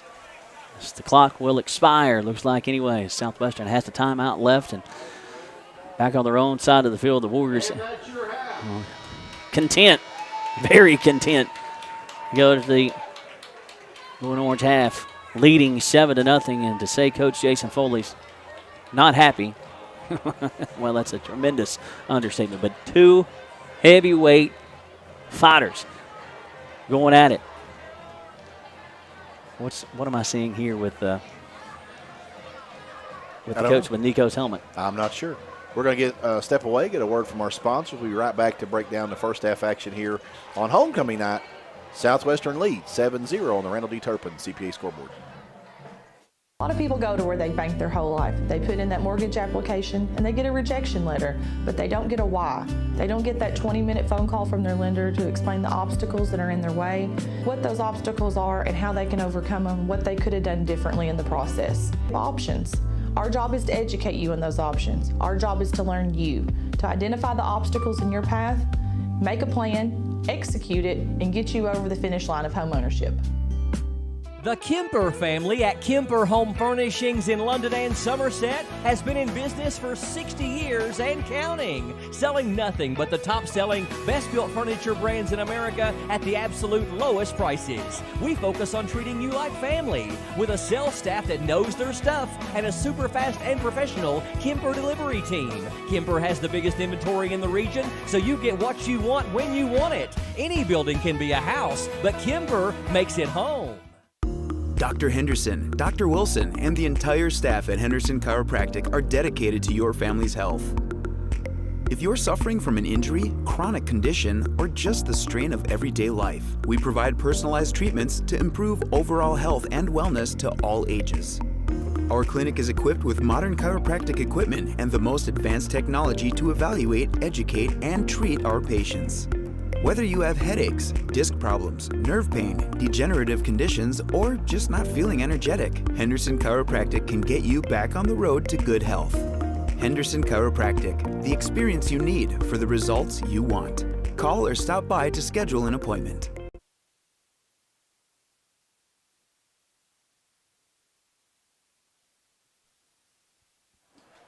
Toyota of Somerset High School football presented by Ford Brothers Auctioneers. It's your Buffalo Wings and Rings video game of the week. At the half, it is an extremely tight contest. 7-0. Southwestern leads, both teams coming in at 500, 2-2 on the year. District opener for both. Ultra important to get off to a great start in the district. We were scoreless through the opening quarter. Southwestern, the only team to dent the Randall D. Turpin CPA scoreboard in the opening half, as Southwestern scores with 3:48 to go in the second quarter. A 58-yard TD pass. Burton to Campbell. OC1 went to get it. 6-0. Gager, extra point good. 7-0. Southwestern trying to put one together late to go. 2 for 1. Unable to do so, and heavy pressure on Burton, as he will be sacked a couple times in the last series, and the Warriors end up on their own side of the field and let the waning seconds of the opening half waste away.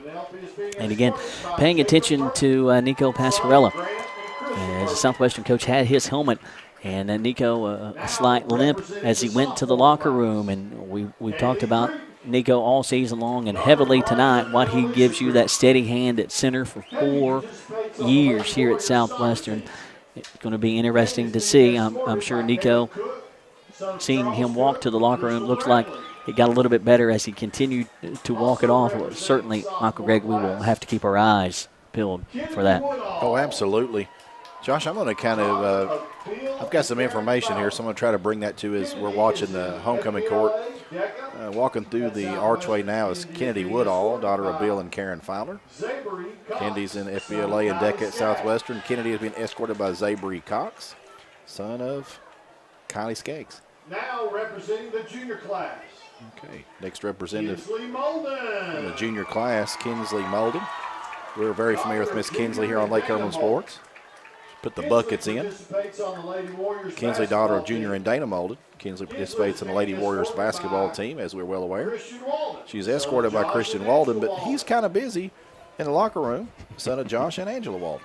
Superman. Also representing the junior class, Haley Norvell. Also junior class representative, Hallie Norville. Josh got to interview her last night at the volleyball game. Yeah. Daughter of Jamie Norville and Mitzi Jones. Haley participates on the volleyball team. She's quite talented at that, I might add. Goodness. Haley's being escorted by Owen Ashbrook, son of Jill Ashbrook. Owen's out with an injury. We discussed him in the pregame. Also representing the senior class, Peyton Acey. We watched her on the volleyball court last night as well. Yeah, multi-sport athlete. Peyton, the daughter of Jason and Bonnie Acey. Peyton participates in the Lady Warriors basketball team as well as volleyball. Signing with the University of Cumberland. Yes, sir. A week or so ago. Peyton's being escorted by Andrew Stinson, son of Michael and Monica Stinson. Next up is Teray Hanlos, daughter of Robert and Karen Blevins. Teray participates on the Lady Warrior tennis team, and she's being escorted by Griffin Epperson, son of Daniel and Angela Epperson. Bringing this to you live here. Thank you, big assist to Reagan Humphrey. Tony in the press box. Daughter of Jason and Jury Humphrey. Next up, Reagan Humphrey, daughter of Jason and Jury Humphrey. Josh McKinney is needing an assist over here. I'm good, man. Reagan is part of the Warrior Nation Club at Southwestern. Reagan's been escorted by Ben Coomer, son of Travis and Jody Coomer. Lexi Morrow. And Lexi Morrow, if I'm not mistaken, that's another one of our volleyball players that we saw last night. Lexi, daughter of Barry and Tina Morrow. Lexi participates on the Lady Warriors volleyball team. And she's being escorted by Caden Ginsel, son of Joe and Melissa Ginsel. Bonus coverage here for you on Lake Cumberland Sports. Absolutely. We go the extra mile. We do. We do. For you, our listeners, and our sponsors. Thank you. Next we have Katie Parker. Katie Parker, daughter of William and Amber Parker. And Katie participates on the Lady Warriors cheer team. And Katie's been escorted by Owen Campbell, son of Jody and Angel Campbell. And Owen right now making Christian Walden not look the best because Christian was not out here with Kinsley. So we got some investigating to do on 2-9. Maybe he's getting taped. Maybe. Next up, Madeline Peterson. Madeline, daughter of Michael and Julie Peterson. Madeline is involved in SCA at Southwestern. Also know, Madeline also, I believe, runs cross country for Southwestern. She used to. Madeline's being escorted by James Sumner, son of Paul Sumner, and Amber Batts. Next candidate is Sally Phillips, daughter of Jeff and Bonnie Phillips. Sally is part of FFA at Southwestern. And she's being escorted by Aiden Coulter, son of Josh and Christy Coulter. And last, but certainly not least, next we have Riley Smith. Riley Smith, daughter of Lori Stogstall. And Riley's been escorted by Bradley Foster, son of Eric Foster and Jennifer Lettner. ROTC out. Doing a great job. I'm just giving you a hard time, Christian Walden. Hope you know that. We love you. We love you up here in the box. Well, you mentioned that, and I'm thinking, Owen Campbell's out here. Did we see Walden after a couple of goes? Because I know we saw Cunningham get back there. Walters, I don't think we saw. I don't know. I mean, I don't think we saw Walter. We knew he was banged up a little bit. Well, I made a note to let's pay attention to that coming back second half. That's a big development with Nico. Well, he's a big time cog in this Warrior machine, no doubt. To announce your 30th anniversary. We're going to stay right here to announce this homecoming queen. Homecoming runner-up. Runner-up being announced. Our second runner-up. Well, second Reagan runner-up. Humphrey. Second runner-up, Reagan Humphrey. Congratulations to Reagan. Again, Reagan being escorted by Ben Coomer.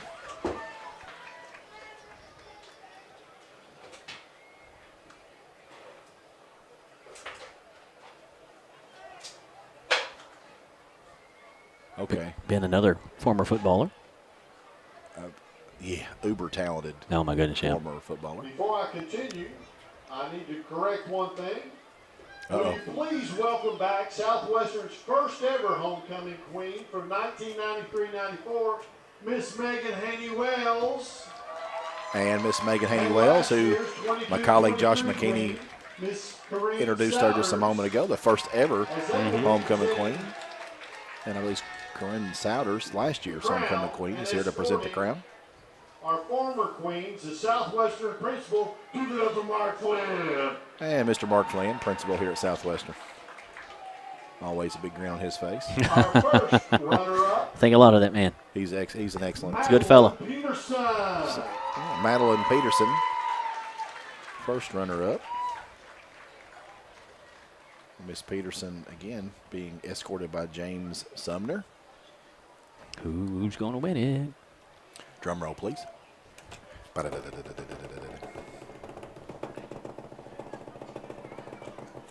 And your 2023-24 Southwestern High School football homecoming queen is Sally Phillips. Okay, Sally Phillips has just been named homecoming queen, daughter of Jeff and Bonnie Phillips.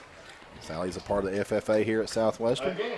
Sally is being escorted by Aiden Coulter, son of Josh and Christy Coulter. So congratulations to Miss Sally Phillips. Homecoming queen, Miss Megan Haney-Wells. And Miss Megan Haney-Wells. Miss Corinne Souders. The original Southwestern homecoming queen. The original, that's right. Yeah. 1993, they said. So yeah, 93-94 first year. Our queen, her court, and all the candidates. 30 years Southwestern High School, 31st season of Warrior football because first season number 1.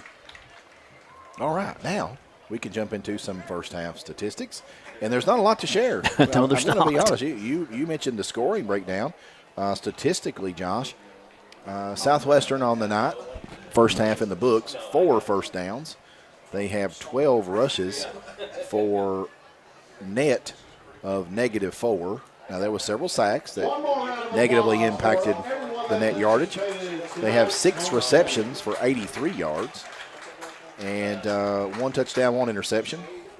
They've had 5 penalties, Josh, for 30 yards, 2 out of 7 on third down conversion attempts. They have not attempted a fourth down conversion attempt. Then they do have the 6 points on the long touchdown strike to Owen Campbell. North Laurel, equally struggling offensively, 3 first downs. Yeah. They have 15 rushes. They have netted 39 positive yards. They have 9 yards through the air, 2 out of 9 passing. They have no touchdowns, 2 interceptions.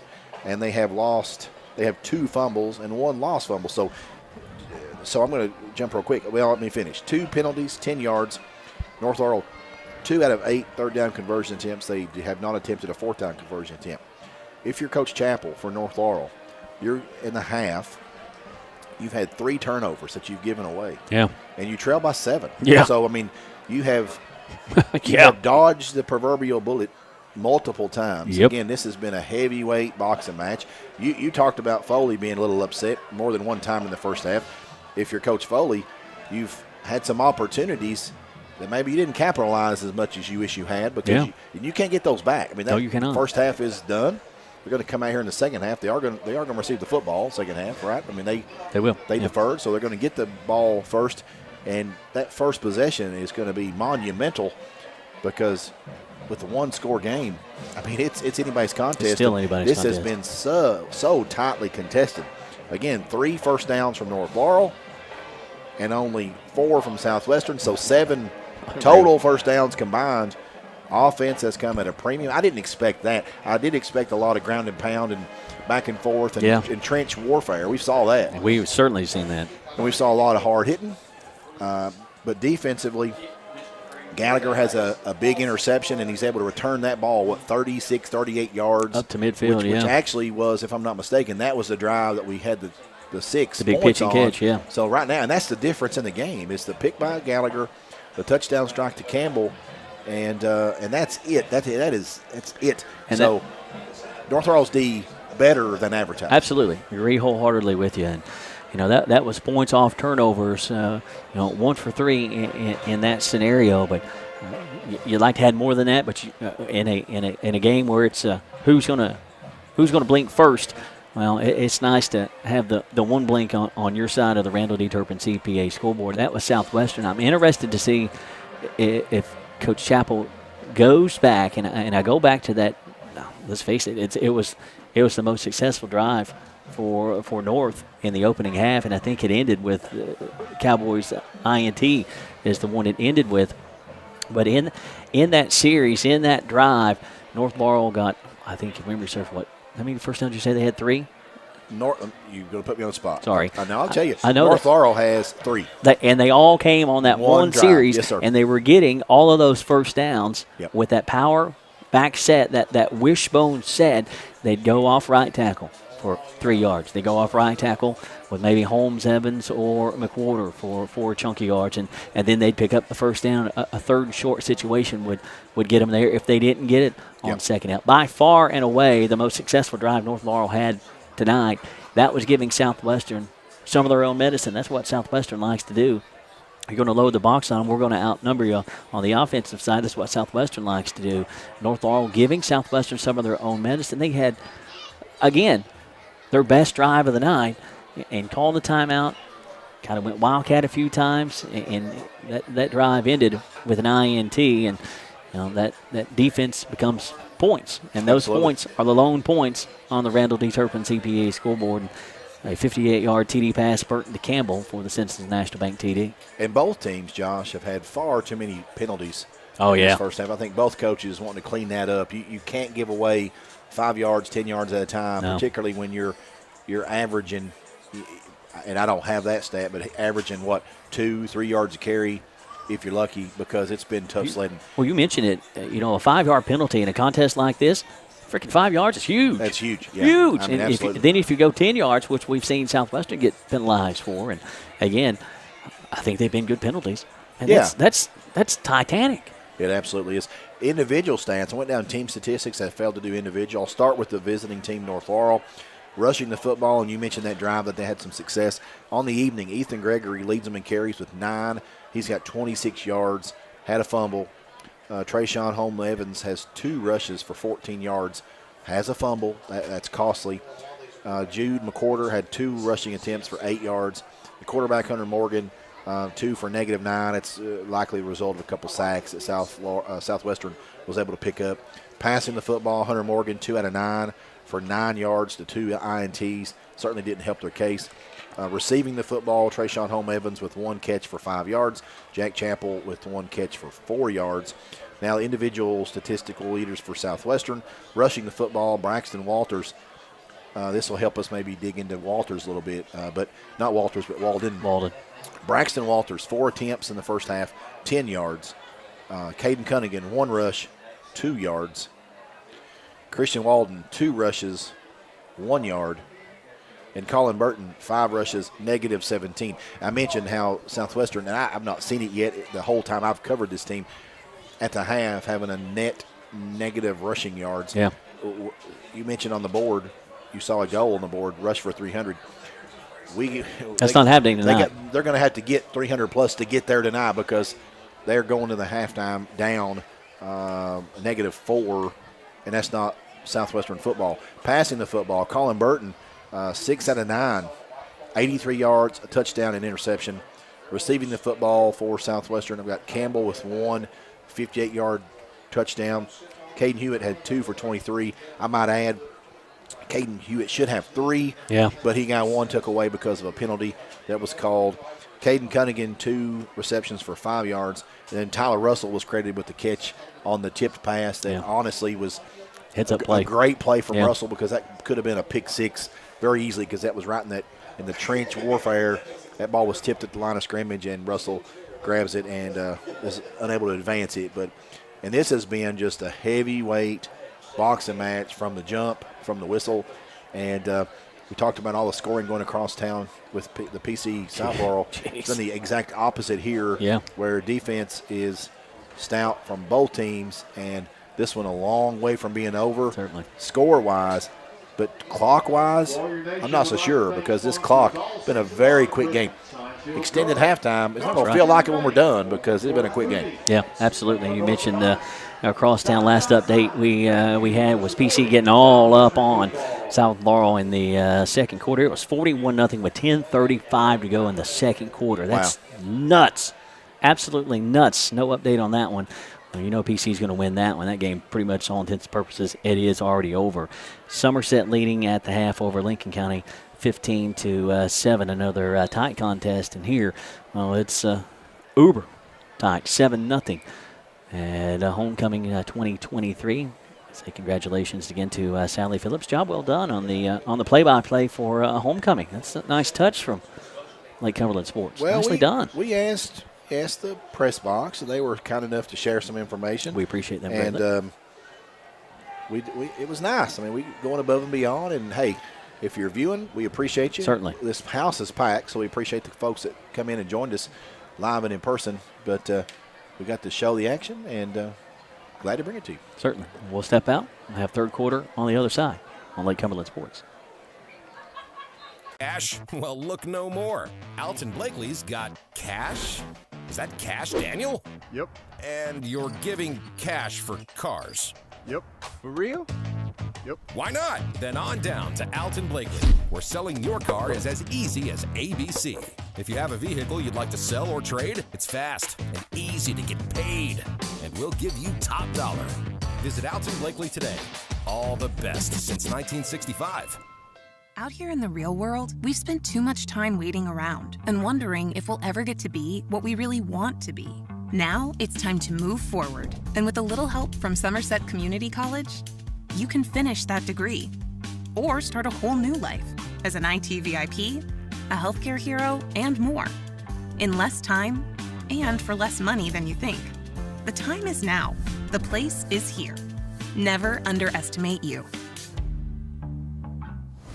Here at Citizens National Bank, we still take pride in treating each and every customer like we would want to be treated. Our employees are here to help you navigate the confusing lending process and determine which type of home loan best suits you. Schedule an appointment today. We have highly qualified loan officers ready to serve you.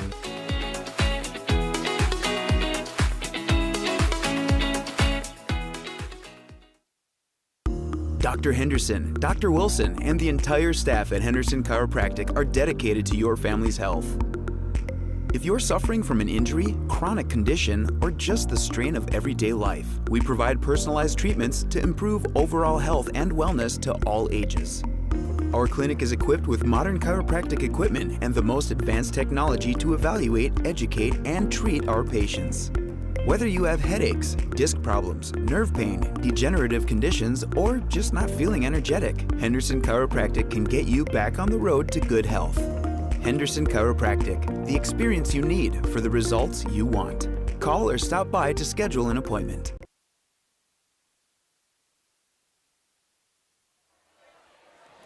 Toyota Somerset High School football presented by Ford Brothers Auctioneers. It's the Buffalo Wings and Rings video game of the week before we get going in the third. Normally don't give you an injury update. We do that in the pregame. We normally, thankfully, don't have to do that coming into the third, but it's good to see that both Nico Pascarella, outstanding center for Southwestern, out snapping, looks okay, helmet on, ready to roll. Christian Walden, we were looking for him. As Walden back out, and he's good to go. Receiving for Burton, who was getting his warm-up tosses, so it's great to see that both Nico and Walden's world still a go. You bet. That injury report brought to you by Lake Cumberland Orthopedic Sports Medicine. Dr. Jesse Pace and Dr. Patrick Jenkins of Lake Cumberland Orthopedic Sports Medicine for athletes of all levels, from the weekend warrior to the professional. At Lake Cumberland Orthopedics, our goal is to get each patient back to the highest level of physical activity possible. We are proud to support local athletics by serving as team physicians for Lindsey Wilson College, Southwestern, Somerset, Pulaski, and Wayne County High Schools, and other athletes throughout the Lake Cumberland region. Be sure to check our Facebook page each week for our Lake Cumberland Orthopedic Student Athlete of the Week. Warriors will receive to begin the third. 7-0 on the Randall D. Turpin CPA scoreboard. The lone dent, 58-yard TD pass, Burton to Campbell. And Burton has been sacked multiple times tonight.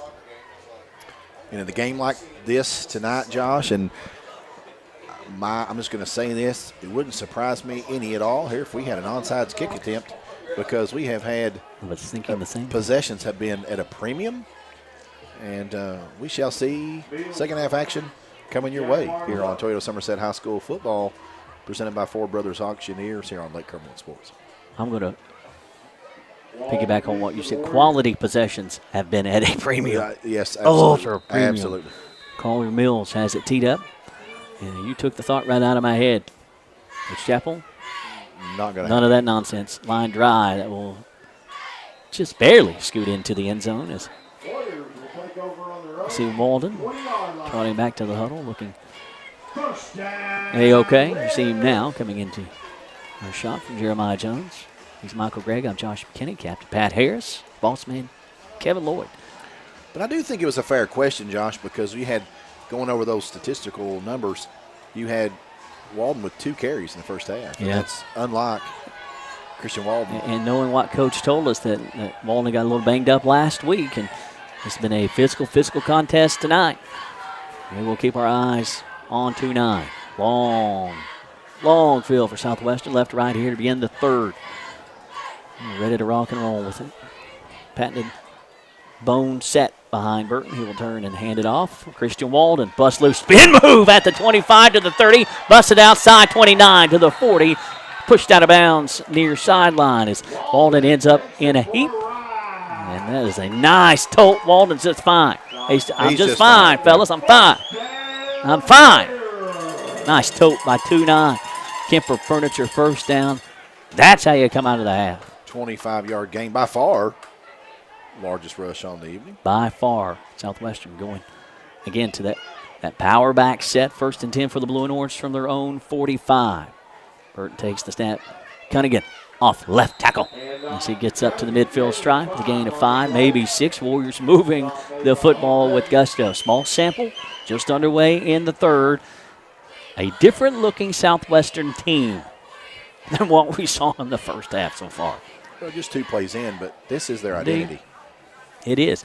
They just look different. They look like they're focused. I would imagine Coach Foley did a little paint peeling. A la come to Jesus. There's a high likelihood of that. 2nd and 5, 11:15 to go in the third. Warriors lead 7-0. Handoff goes to Walters. Trying to power his way for every ounce he can get. I heard the pads popping up here. Yeah, man. That big boy football. Gain of 2, 3rd and 3. First third down faced by Southwestern in this series, just starting. There are 11 minutes to go. Yeah, that's pad-popping big boy football. And Walters, offensive play of the game last week, working for every yard he can get. Homecoming crowd comes to life for the Blue and Orange. Get a bone set. 3rd and 3. Pitch. Flores makes the man miss in the backfield. Turns it upfield. First down and more. Flores. 30, 20. Pushed out of bounds. Inside the Rick Barker red zone. Flores put it to the floor. What a run. And his tackles through the defense. Pushed out of bounds. And Flores, a change of pace back that's got speed to burn. And you saw it on display right there. Just run through the spots, Flores. Just run.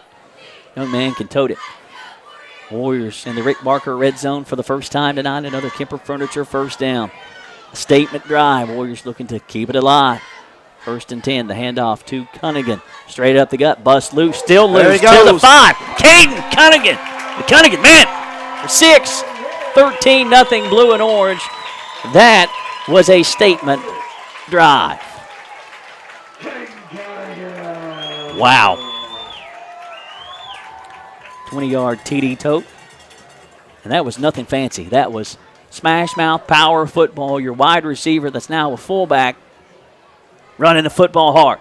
Yeah, we've said it week in, week out. That's a young man put the work in and is reaping the dividends of said work this season, putting everybody on notice. It's Gager on to tack on the extra. High snap, Burton got it down. It's on the way, and it is good. Inside the left upright. As Gager goes full send. 14-0 blue and orange statement drive to begin the third.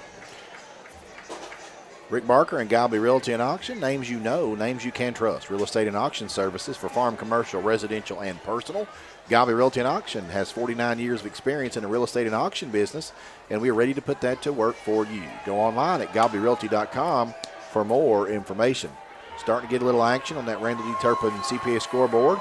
Keeping stats and the correct score is important to players, coaches, and fans, and the same can be said about keeping your taxes and finances in order. For over 26 years, Randall D. Turpin CPA has been doing just that. If accounting is not your thing, let the pros at Randall D. Turpin CPA do it for you. Proud sponsor of the Randall D. Turpin scoreboard, located on Parkers Mill Road in Somerset. I'm breathing easier now, Josh. This touchdown helped me a little bit. It's calmed me down just You see me looking at you with big eyes. That was a statement drive. That was wow. That was. We're going to line up and run it over you. Oh my goodness. How does North Laurel respond? We shall see. We shall see. The Warriors won the toss, electing to defer. First opportunity in the second half. A touchdown drive. An 80-yard touchdown drive, oh, by the way. That was culminated by the Cunningham man's 20-yard TD scamper. As Gager sends it away. Drops at the 16. Back to the 20, 25, 30. Look out. 35 up to the on the 37-yard line. Return man for North Laurel will be Carter Kelly. Nice return man for the Jags. First opportunity here. Coach Mason Chappell's North Laurel Jaguars, right to left. 10-11 to go. Third quarter, now a 14-0 deficit. Multi-possession score. Big drive, big defensive Well, stand here. I wonder what North Laurel would do. Would they go back to the syntax they had with the power, a wishbone set? Your first look is a bone set. Going off our right tackle looking for the corner, and Gregory will get swallowed up. Baker in on the stop. Cunningham, Campbell, Cowboy looking to saddle up on it. 2nd and 10, no gain.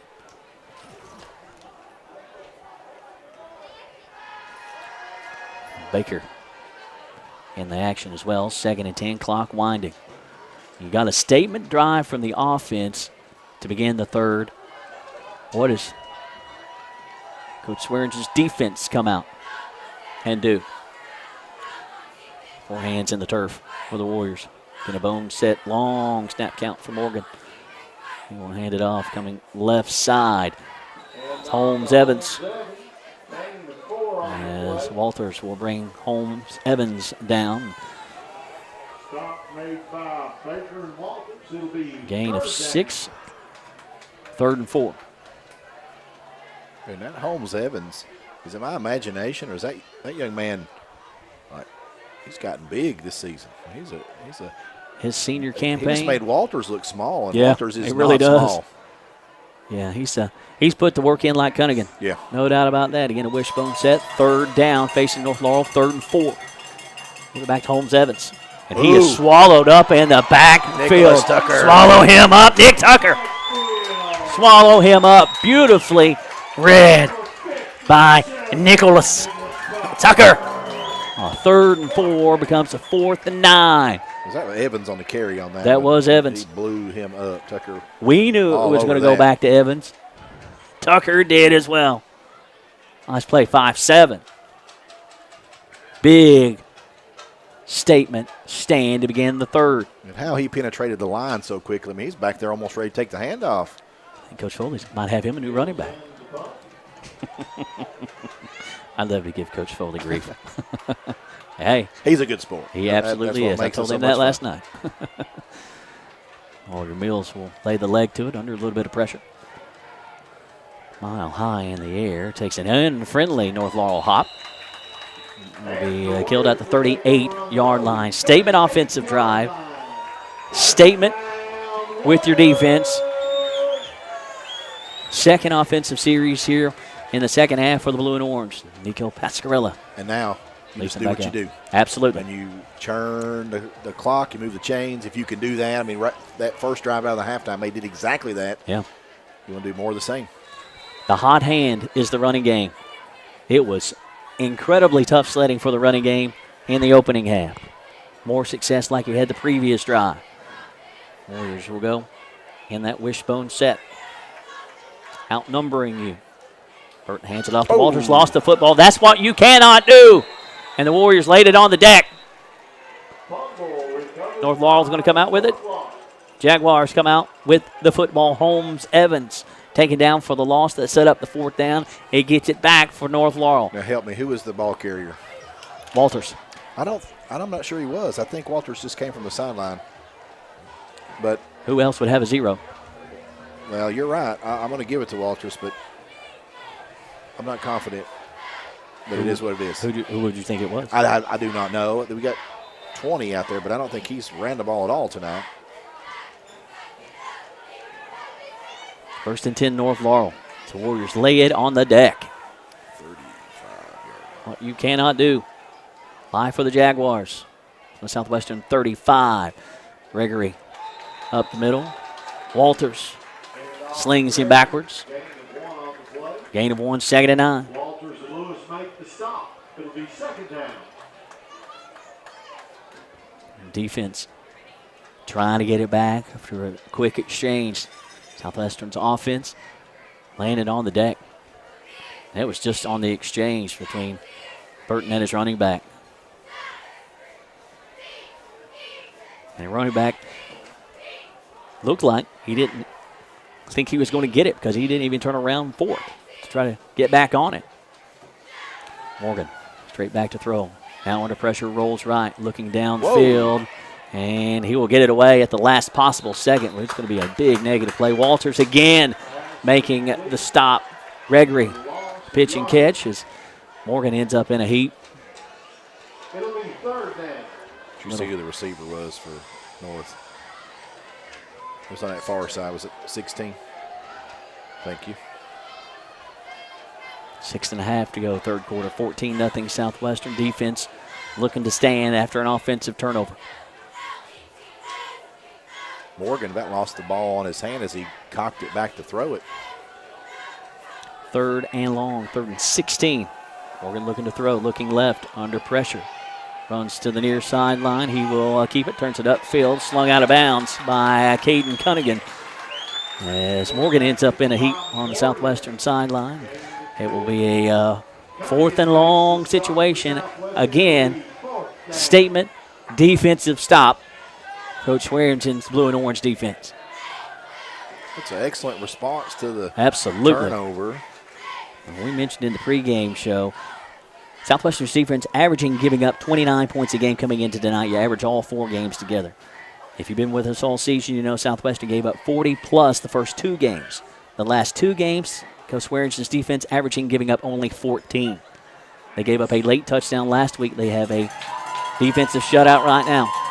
4th and long, North Laurel going to go for it from their Southwestern 39 downfield into coverage, double coverage, incomplete. Well defended downfield by a couple of Warriors.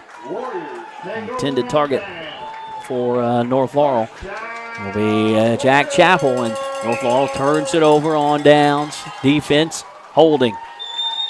It was a really well-thrown ball by Morgan. It was on target, and nice defensive play from Caden Hewitt to break that up. Just into double coverage. Double coverage. I mean, yeah, it was well thrown. It couldn't have been thrown any better. I don't think you threw it there, though. But it was a pretty ball. Yeah. Southwestern now going to. You needed a bunch there. You didn't need all of those towards the end zone. Held serve and going to get another shot at it. In a wishbone set. Cunningham. Flores. Late man checking on for the blue and orange. 1st and 10 for Southwestern from their own 39. It's backside steps the man to get an extra yard or 2. Slowly unpiling. Holmes Evans with a pleasantry to help Christian Walden off the deck. That is great to see. Young men going after it, blasting each other, working their tails off, and respectful enough for one another to help them up off the gridiron. That was impressive. I like to see it. I like that. I promise you don't see that with a lot of programs. Well, misdirection. Flores put it on the deck. Able to cover it back up. Oh, gain 1, maybe 2. Anybody got a big bottle of Malox? I don't think we brought enough. As the Warriors have put it on the deck last 2 series after a statement offensive drive, and the wheels are they're wobbling all sorts of funky. Warriors lost the last fumble. Luckily, Flores knew he lost it to get on top of it. And that had a nice bounce right back to him, almost reminiscent of the fumble that Mercer County's quarterback had last week. It was like he was dribbling on a basketball floor. 4 minutes to go in the third, 14-0 Southwestern. 3rd down facing the Warriors. Hammond's there to fill up a hole. He will sling Flores backwards with no gain whatsoever. It will be a 4th down for Southwestern from their own 42-yard line. His punting unit will converge. Flores gets a little credit there for holding on to the football. Absolutely. As soon as he got that ball from Burton, I mean, he was walloped. Elijah Hammonds has played a beautiful contest. That's who we have on our roster. Colin Hibbard calling for somebody, another man on the field. Well, we've seen that multiple times tonight from Southwestern. I don't know. I'm not sure what's up. 4th and 8. As you end up in a heat as Ray took the collision, as it will be out of bounds. Ray is down after he took that collision.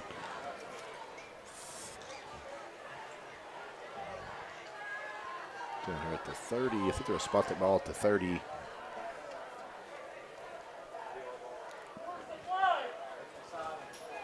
$33, $34. Southwestern trainer and Coach Childers out to check on Ray. Flag. Take a moment to give a big thank you to our official photography sponsor here on Lake Cumberland Sports this season, Don Franklin, Somerset Family Dealerships. We'd like to thank you for sponsoring all of our game day picks. Be sure to take advantage of the end of summer savings at any of their Somerset locations, or you can visit them on Facebook at Don and Franklin, Somerset Family Dealerships. They treat you like family. So we're going to re-kick that. Or are we? And now puts it at, looks like 4th and 3. So let me take this play off the books. Give me just a second here. Ray will be helped up. He will not walk off onto his own power. He is up and moving the legs. Assistant Southwestern trainer, Coach Childress. As it is always dangerous. You run into a kicker, and Ray gingerly walking off as his arms cross his helpers, and hopefully Elijah will be able to return. 6'3" junior. Took a shot. There were multiple Jaguars there. Man, that is so dangerous. Off balance, lay the lumber to it, and he. I think that's the offense back on the field. 4th and 2 with 3 minutes to go. 4th and 2 for the Warriors from their own 47-yard line. Sometimes 2 yards. It's been as hard as 20 to come by. And it will be a wishbone set. The way your defense is playing, why not? Maybe a little bit of a gamble. And a timeout will be taken. Southwestern will take the timeout with 2:45 to go. A Ron Shaw Realtor TO. Intrust Healthcare Counseling Services has made it their mission to be the trusted leader in promoting mental health in Kentucky for the last 23 years. We personalize your services to meet your needs, whether that be in our office, over the phone, or through your computer. Call Intrust at 606-676-0638 to get services started today from anywhere in Kentucky. You can always visit their Facebook page at Intrust Healthcare Counseling Services to learn more about how they can help you or your family today. At Intrust, your mental health matters. And keeping stats and the correct score is important to players, coaches, and fans. The same can be said about keeping your taxes and finances in order. For over 26 years, Randall D. Turpin CPA has been doing just that. If accounting is not your thing, then let the pros at Randall D. Turpin CPA do it for you. Proud sponsor of the Randall D. Turpin Scoreboard, located on Parkers Mill Road in Somerset. And you are watching the Buffalo Wings and Rings video game of the week on Lake Cumberland Sports. If you're at Buffalo Wings and Rings, enjoy the great food and absolutely great drinks. And fried pickles. You are getting an excellent football contest tonight. Excellent choice for game of the week. Absolutely.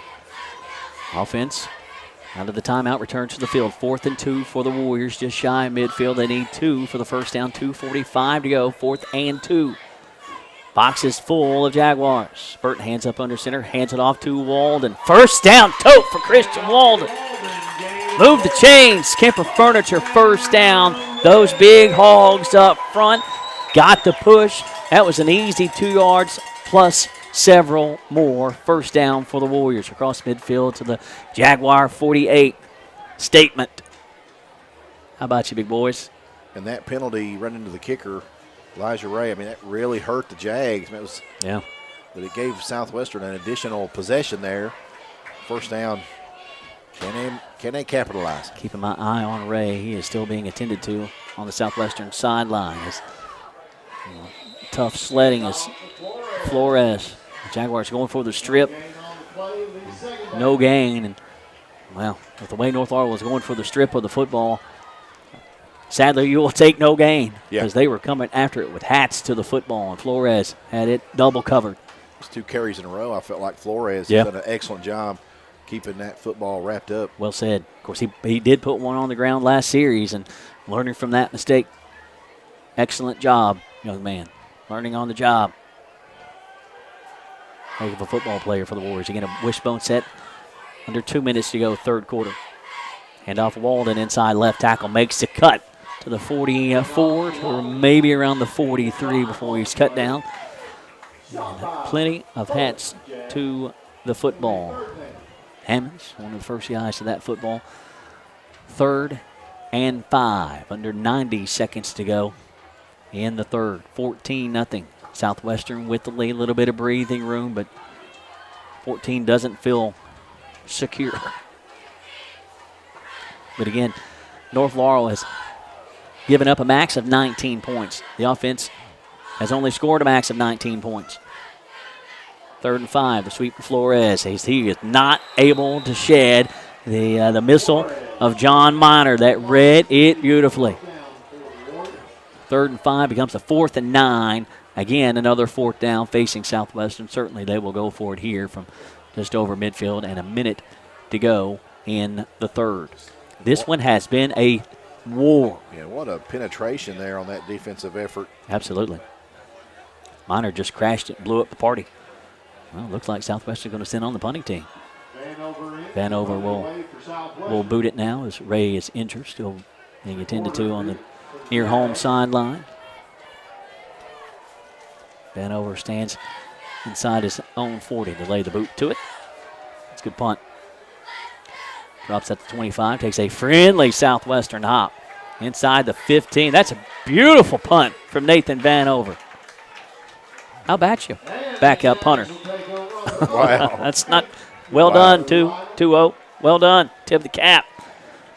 And coming in for Elijah Ray, who was injured on the previous punt. Laurel ran into him. Gave life for the Southwestern drive. Unfortunately, Ray out of this contest. That was a beautiful punt from Vanover, as that will pin North Laurel inside their own 10. They put it down at the 8. Yes, sir. 1st and 10 for the Jags with 4.9 seconds to go in the third. Their longest field of the night. The way Coach Swearingen's defense has been playing. North Laurel is the shadows of the goal post. The one from the shotgun. Jags need to be careful. More hands in the turf. Handoff goes to McCorder going right side. Big collision as he ran into Lewis, and the horn will sound through 3. A slugfest at the reservation. 14-0 Southwestern.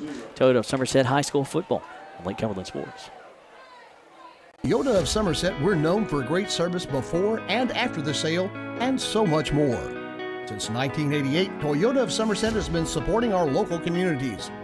And we sell and service what a number of different rating services call the most fuel-efficient, dependable, and safe vehicles on the road. Toyota.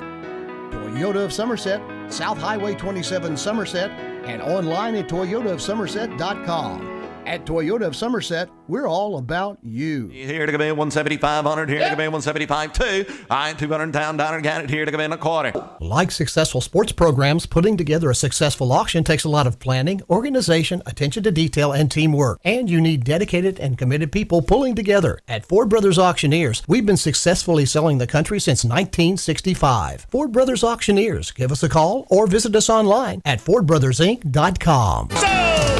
Ford Brothers Auctioneers, we're selling the country.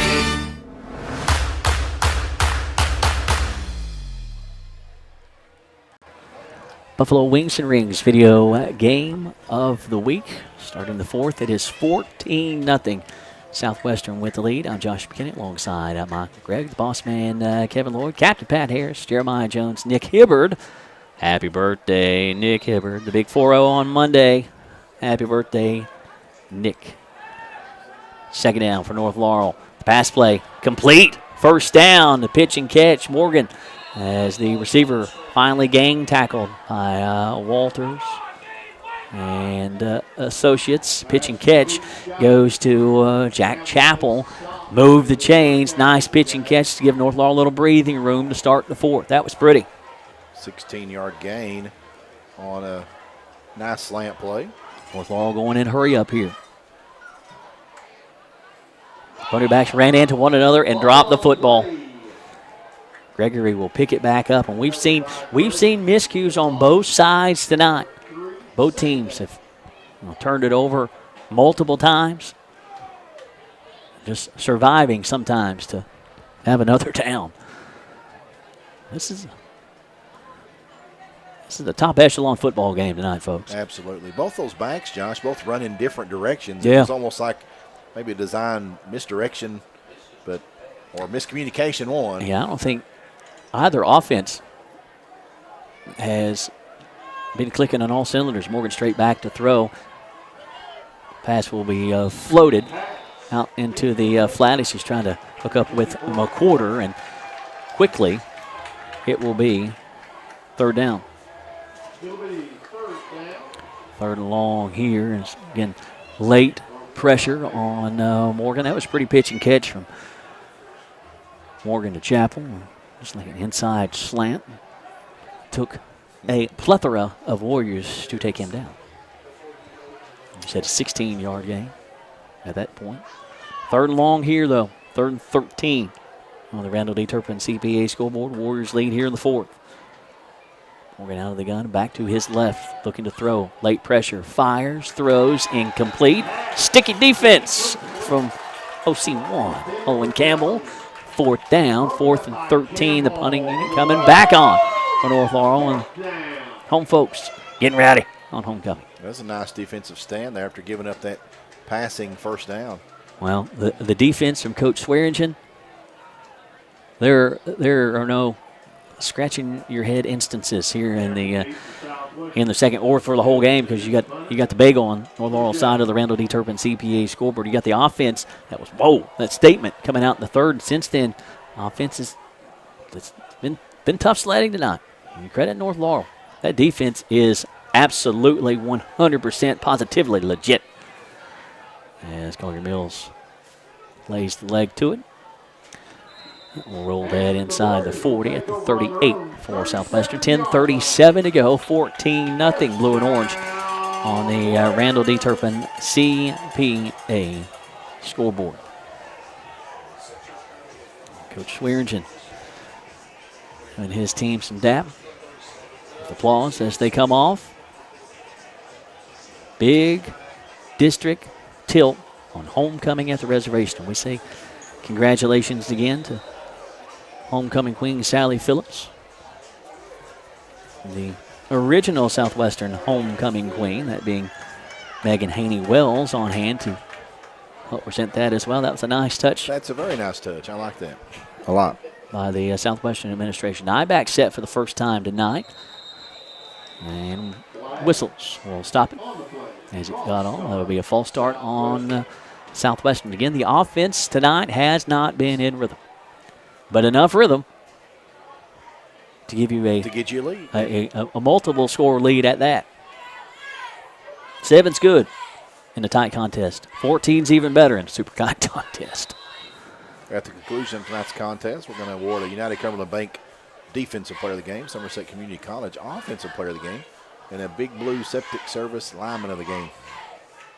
High-back set again behind Burton, strong side of the line to the right. Walters going right side. Holmes Evans, the late flag will come in as Walters will peel himself off the deck. The bottom of the pile will come William Walton. What's the penalty? Got to stop the clock. Comes the call. Personal foul. Helmet to helmet, North Laurel. I wonder if that's what we were going to get because Walters lowered his head. And I know there were a couple of Jaguars there. I'm not going to say who it was. I don't really know who it was. There were two guys there, the guys I just mentioned. But going to helmet and officiating crew on top of it. And that is a massive big one. Chunk of yards for Southwestern. First down, Warriors get the first down, moving up close to midfield. 1st and 10, blue and orange from their own 48-yard line. The way Walters went down, it was fierce. You could hear the helmets popping. And our microphone's way up here, and that was across the field from us. The pitch to Walden, sweeping near sideline, and he is 8 up on the sweep. Holmes, Evans, and McWhorter getting to the football in a hurry. Loss of a yard on that Goodness, play. McWhorter can boogie, and Holmes Evans got speed, and he's got body. Yeah, he's got some power. I remember him being thick last year. He's like Cunningham. Yeah, Young man put work in the offseason. It shows. Has. He's been a heck of a football player for North Laurel for many years. His senior campaign, I mean, you can look at him there. He's the first man in that linebacking core. You see it around the 49 of North Laurel. Fill out a football uniform. Warriors going back to the bone set, looking to throw out of it, though. Burton downfield, pretty ball, pitch and catch. Yes, dropped it, and incomplete. As Campbell hauled it in and dropped it. Sticky defense. Woo! Warriors catch a break. They flat caught a break. I mean, he seemed to have had it in his basket there for about 5 yards. He took steps. Yeah. Plenty of steps. But, again, like you said, that call benefits the Warriors, keeps the ball in their possession. But I like the play. I like the shot. And Campbell been productive on the offensive side of the football tonight. Seeing the reaction of North Laurel's coaching staff far sideline, they thought it was a catch. That was a catch. Warriors catch a break, 3rd and 11. In a wishbone set. I don't know if I've seen Southwestern throw it to that bone set. And again, Southwestern, wrong personnel. They'll battle through it. 3 seconds to go. And up goes to Flores. Huge hole. Flores with a first down tote up to the North Laurel 35-yard line. A 3rd and 11. Let's go off right tackle with Flores. First down, Flores. Flores hit the hole with the speed. Dude. But then Flores showed the power. He drug a tackler for about 5 yards on that play, so very well done. You don't expect that from Caden Flores. 5'5", $145 junior. Speed to burn and power when he needs it. Kemper Furniture first down. 3rd and 11. He had touchdown eyes on that. Yeah, boy, he did. In a bone set. Boxes full as lead back will get the tote. We'll let him unpile, and it will be Braxton with the tote.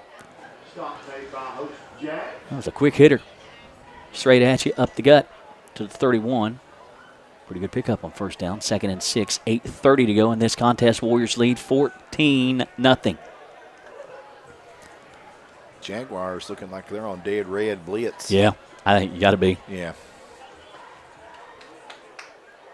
Campbell back in the split out wide to the right. And the I-back set this time behind Burton. Strong side of the line to the left. Walden off right tackle. First down, Tote to the 20, to the 15. Slammed out of bounds. 4 or 5 yards out of bounds. No flags will fly late. Everybody separates without unpleasantries. Move the chains for the Warriors. Walden battling through it. Dinged up last week against Mercer County. Tough sledding opening half. He's had a nice second half. 8:04 to go. The Warriors back in the Rick Barker red zone. He was somebody we were questioning about his status, and he's left no question of Yep. that. Had a big second half. He's like, guys, I've got this. Hush. I got this. Hush. Hushy. Hushy. Hushy. 1st and 10 Warriors on the North Laurel 11. Well, there's no doubt the young man's tough. Bone set behind Burton. Aye. Whistles. Flag on the play. A Warrior dad unhappy. I feel that frustration. I think everybody does. Delay game. Get Southwestern. Again, the offense is just not been clicking. I don't know what it is. I hate to directly ask Coach, why was the offense not clicking tonight? But like, Something tells me you're not going to hesitate to ask him. well, I'm trying to think of a nicer way to say why was the offense not clicking tonight? Like, Whoops. I'd say it had a lot to do with the defensive and that's the way aggressiveness of North Laurel. I mean, they've been all over them. And up goes to Walden. Huge hole, juking and jiving to the 5, to the pylon.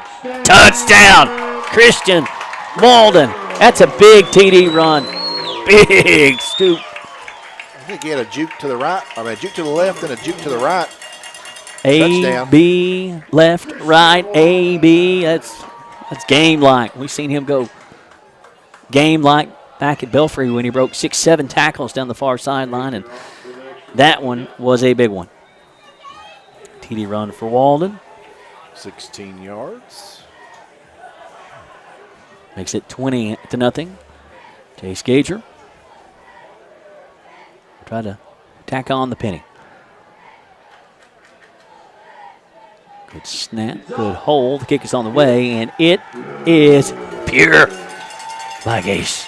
Jason Gager. 21-0. Southwestern leads.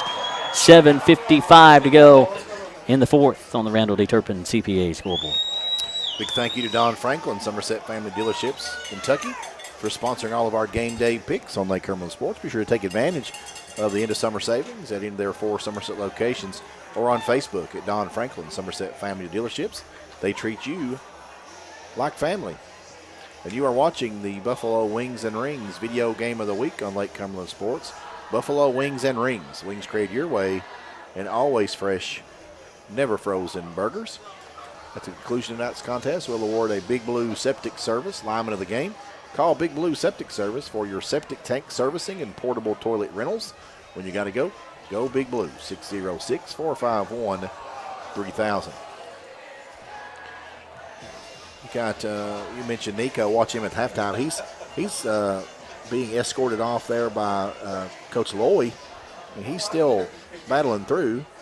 But he's got his helmet back off, and he may be battling a little bit of small injury, Josh. He might be, and we'll have to catch up with Nico to find out. Of course, he was under the weather last week, and it's our lineman of the game. Battled through it, battling through a ding tonight. Always nice to catch up with Nico. Smart young man, got an incredibly bright future, comes from a wonderful family. 21-0 Warriors now. Gager goes full send. Bounce at the 12. Will finally be picked up at around the 7. 15 up near sideline to the 25, but he stepped out of bounds. As Kelly will run out of real estate. It'll be a 1st and 10 for North Laurel as they trail 21-0 on the Randall D. Turpin CPA scoreboard. District opener for both teams, and We expected it to be a titanic battle, and it has been that and then some. Amen to that, Josh. And Southwestern 21 points is now season high for points given up by the Jaguars. So, but again, that defense better than advertised. And agreed. Southwestern has had to earn every one of those 21 points. They certainly have. That is well described, Michael Gregg. North Laurel is going to have to go hurry up, shotgun. That's not what they're comfortable with, and immediately coming out for the possession, Jaguars will take timeout with 7:09 to go in the fourth, trailing Southwestern 21-0 on homecoming. Going to get a Ron Shaw Realtor timeout here on Lake Cumberland Sports. A name to know when you and your friends and family are buying or selling real estate is Ron Shaw with Weichert Realtors Ford Brothers. Ron has a long-standing history of community service and is a proud supporter of youth sports in the Lake Cumberland area. Ron truly cares for others and works hard for all of his clients, no matter the size or value of the property that they are selling. You can contact Ron Shaw at 606-271-0774 or email him at ronshaw45@gmail.com. That's Ron Shaw at Weichert Realtors Ford Brothers. Now let's do this a little bit better while we have the time. To our dog, to our boy, Nick Hibbard. Nick Hibbard, happy 40th birthday. Happy birthday to you. Happy birthday to you. Happy birthday, Nick Hibbard. Nick Hibbard. Happy birthday to you. Happy birthday, Nicky. Superman, brother. He is Superman. He absolutely is. First and 10 for the Jags out of the timeout. Gregory sweeping left. Short game. Just trying to sweep the corner. Cunningham. Walters. Associates. Hat to the football. Hibbert. Collins played an exceptional game. Gain of 2, second and 8. Under 7 minutes to go in the fourth. Warriors lead 21-0. A little more comfortable now. But it's not over until it's over. Morgan out of the gun. Snap, hands it off. So that handoff goes to Elijah Hammonds. Is that 50? Yes, that's Hammonds. We've called his name a bunch on defense. And Coach Chappell going with the jumbo package, the power package. Nice toe for Hammonds. 3rd and 5. Over there, say, put me in, coach. Hey, why not? You put your athletes in the places to make plays. We see Coach Foley do that all the time. I mentioned what Cunningham has done for Southwestern's football team. Flores down Lewis on defense. High snaps. Morgan had to climb the ladder to get it, and now he is dead in the water. Walters was back there. Cunningham was there. Coming off the bottom of the pile for Southwestern. Colin Hibbard. And that snap just left Morgan really nowhere to go with the football. Alexis Sanchez in there as well. And he quickly, 4th down for North Laurel. Coach Swearinger's defense, stout. Stout all night. It's just been dominatingly stout, if you will, here in the second. Yeah, we've got, so North Laurel, 45 rushing yards on the evening. 17 passing yards. So stingy D, Southwestern. With the 9, Jags want to boot it away. Under heavy pressure. Campbell steps up, catches it in traffic. Short return, gets banged around. About Owen. Up to the 45-yard line. Took a lot of contact. Wanted to try to return one. The dad in me wants him to fair catch that. As we've seen him do a few times tonight under less duress. Just wanting to make a play. Understandable. Of course, he made the big play. He really did. That dented first for the blue and orange. 58-yard TD pass, Burton to Campbell. Almost had another. That was ruled incomplete after a drop. Under 5 to play. Warriors have the football back.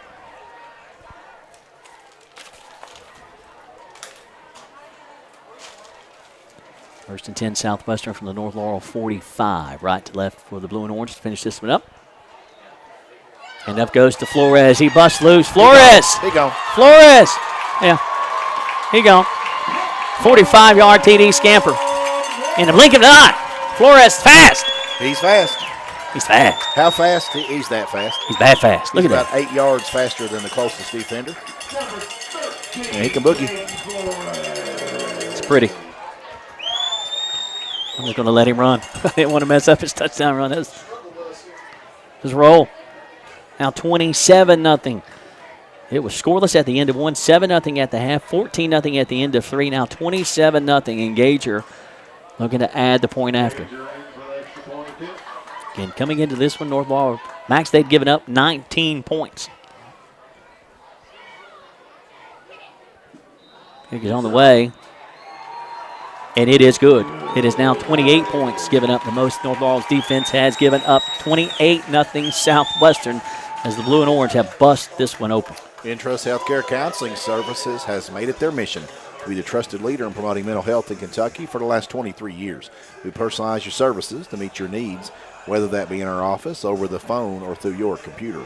Call Intrust at 606-678-0638 to get services started today from anywhere in Kentucky. You can always visit their Facebook page at Intrust Healthcare Counseling Services to learn more about how they can help you or your family today. At Intrust, your mental health matters. Should I have said burst this one open? Not bust this one open? Burst. I like bust. What did you say? Burst or bust? Bust. I would have went bust.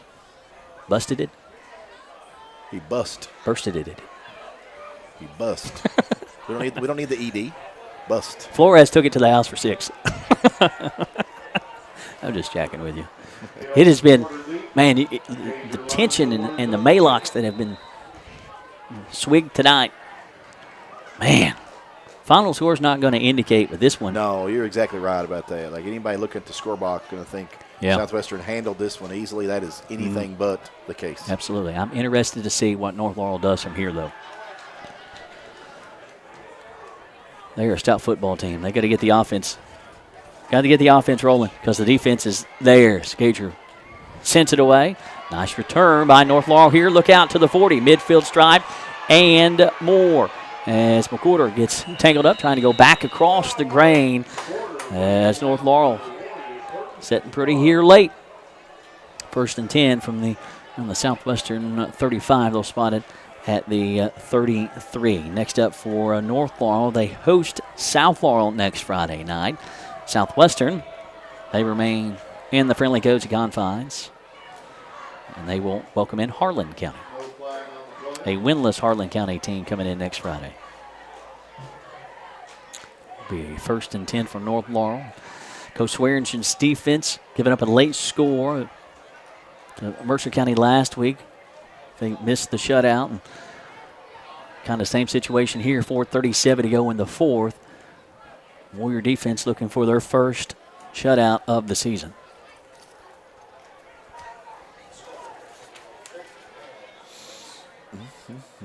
Can you rip that page off for me and give me the rest of that back? I absolutely can. Thank you. Gracias. Wishbone set behind Morgan. I was looking for my numbers. I'm like, where are they at? Holmes Evans off left tackle inside the 30 to around the 28-yard line. And I'll be honest with you, I mentioned it in the pregame show that it was a steady night of Holmes Evans. Late in that game last year, they got North Laurel to within 1. He put his team on the back and took them to the end zone. The 2-point conversion failed. I honestly thought we would see a whole lot more of Holmes Evans running the football tonight. Well, you saw, I'll tell you what you saw for North Laurel. Holmes Evans, I only have him with 4 carries, Josh. He hasn't had many. I thought he had maybe triple that. Gregory goes inside left tackle, tiptoeing up to inside the 25 to the first down stick with 3:30 to go. And that'll be a North Laurel first down. You know Coach Swearingen wants his defense to not give up one late. Wants to hang his hat on it. I think I heard Coach promise tacos this past week to his defense. Was it tacos? I think it was tacos, wasn't it? Listen, it all sounds good to me. I wasn't for sure. It wasn't cheeseburgers. Big Mac. Yeah, that's right. It's tacos this week. You're right. You got it. I knew it right. It wasn't right when I said it. That one will stay up the gut. I know my food now. Hammond's on the tote. Yeah, it was hamburgers last week. That's what he promised his defense. And this week I saw it in writing that it was tacos. Oh, so this is inside information. Yes, this is inside information. You're I may get in trouble for you spreading may this get in trouble information. sharing that. You're But going to lose your access card. I am. I You're will. gonna lose it. I will. It will be this revoked. is the access you don't get anywhere else. 2nd and 10. No gain there for Hammonds. Great power comes great responsibility. Indeed, my friend. Indeed. Holmes Evans sweeping left, gets the corner, Goodness. gets popped. Oh. That was Caden Cunningham. And a flag will fly, and that might be helmet to helmet as well. That was, again, we've seen several knocks tonight. If it was told, it's not bubbles. That's just going to be a personal foul on Southwestern. Not a helmet to helmet. That was fierce. 2:18 to go. Clock stopped. Penalty 28-0 Southwestern. Scoreless through 1, 7-0 at the half, 14-0 through 3. The Warriors have put it on here in the 4th. He's going to go down at the 12-yard line. We'll say almost a 1st and goal. We're getting close to it anyway, but North Laurel in the Rick Barker red zone for the first time tonight. 2:18 to go in the 4th, trailing 28-0. Well spotted at the 11, so they can pick up the first down at the 1. Morgan hands up under center. Looking to throw. Plants, fires behind his intended target, which was Chappell. Excellent play fake. It was. And he had his receiver just overthrew him. 2nd and 10. 2:13 left in this one. Yeah.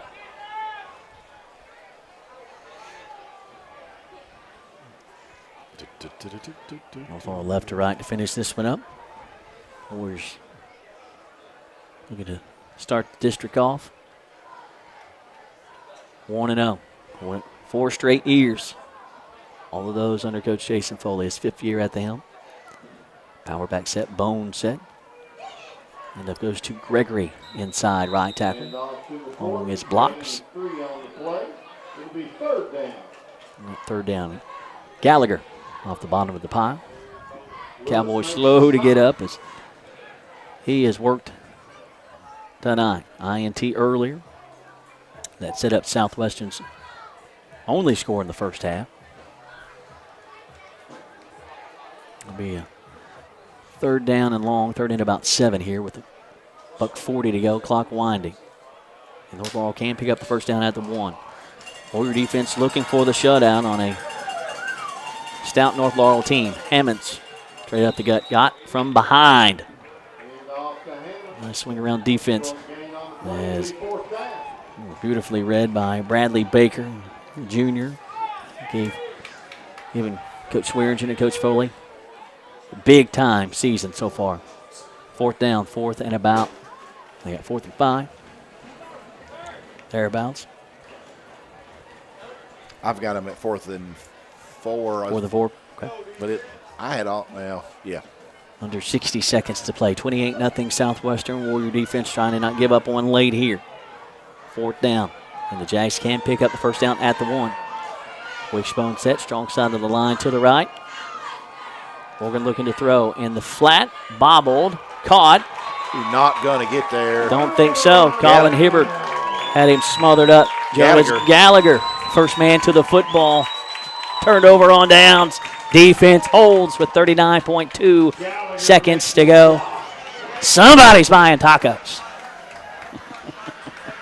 I wonder if we can get invited to taco night. We can certainly politic and ask. Yeah. 39.2. That's a big defensive stand late. Preserving the shutout. Coach Swearingen with some dap. Owen Campbell give him a big hug. Yeah, man. Celebrating the shutout. Ball will be spotted at the 4, so the receiver was several yards short, needed the 1. He was about 3 yards short. Victory formation here. Tight quarters, though, for Burton. Hands up under center. He takes the knee. Clock will wind. 35 seconds on the game clock, 37 on the play clock, and that will be all she wrote. Final seconds ticking off in this one. Warriors going to go above 500 for the first time this year.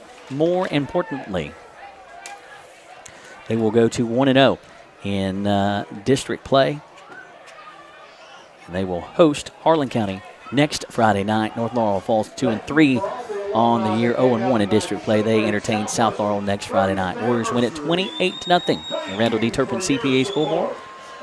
Back after this on Lake Cumberland Sports. Toyota of Somerset, we're known for great service before and after the sale and so much more. Since 1988, Toyota of Somerset has been supporting our local communities. And we sell and service what a number of different rating services call the most fuel-efficient, dependable, and safe vehicles on the road. Toyota. Toyota of Somerset, South Highway 27 Somerset, and online at toyotaofsomerset.com. At Toyota of Somerset, we're all about you. Here to come in 175-100, here to come in 175-2. I-200 down, Diner Gannett, here to come in a quarter. Like successful sports programs, putting together a successful auction takes a lot of planning, organization, attention to detail, and teamwork. And you need dedicated and committed people pulling together. At Ford Brothers Auctioneers, we've been successfully selling the country since 1965. Ford Brothers Auctioneers. Give us a call or visit us online at FordBrothersInc.com. Ford Brothers Auctioneers, we're selling the country.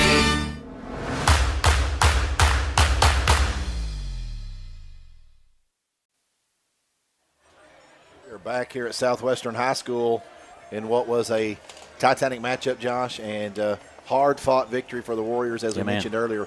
Final score 28-0 on the Randall D. Turpin CPA scoreboard, not indicative of the absolute war that occurred right here on the reservation here on homecoming night 2023. It was it was a 7-0 ball game at the half, scoreless through 1, 14-0 through 3, and the Warriors got, multiple scores in the fourth, 28-0. They win. Kind of going to do individual stats first, as you hear the Warriors' victorious chant of their head coach's name. Yeah, I like it. Love it. Absolutely. It's a tradition. We'll do some offensive statistics for first-year victorious Southwestern Warriors. Josh, we went to the halftime with negative rushing yards for Southwestern. Final anything but. 13 first downs on the evening, 186 yards gained on 32 attempts. They had 83 yards through the air, 6 out of 10 from Colin Burton, 1 touchdown, 1 interception. Southwestern had 2 fumbles. They lost one of those. They had penalized 8 times for 51 yards. They were 4 out of 11 on third down conversion attempts and 1 out of 1 on fourth down conversion attempts. Individually, North Laurel, they had 6 first downs on the evening, 61 rushing yards on 31 attempts.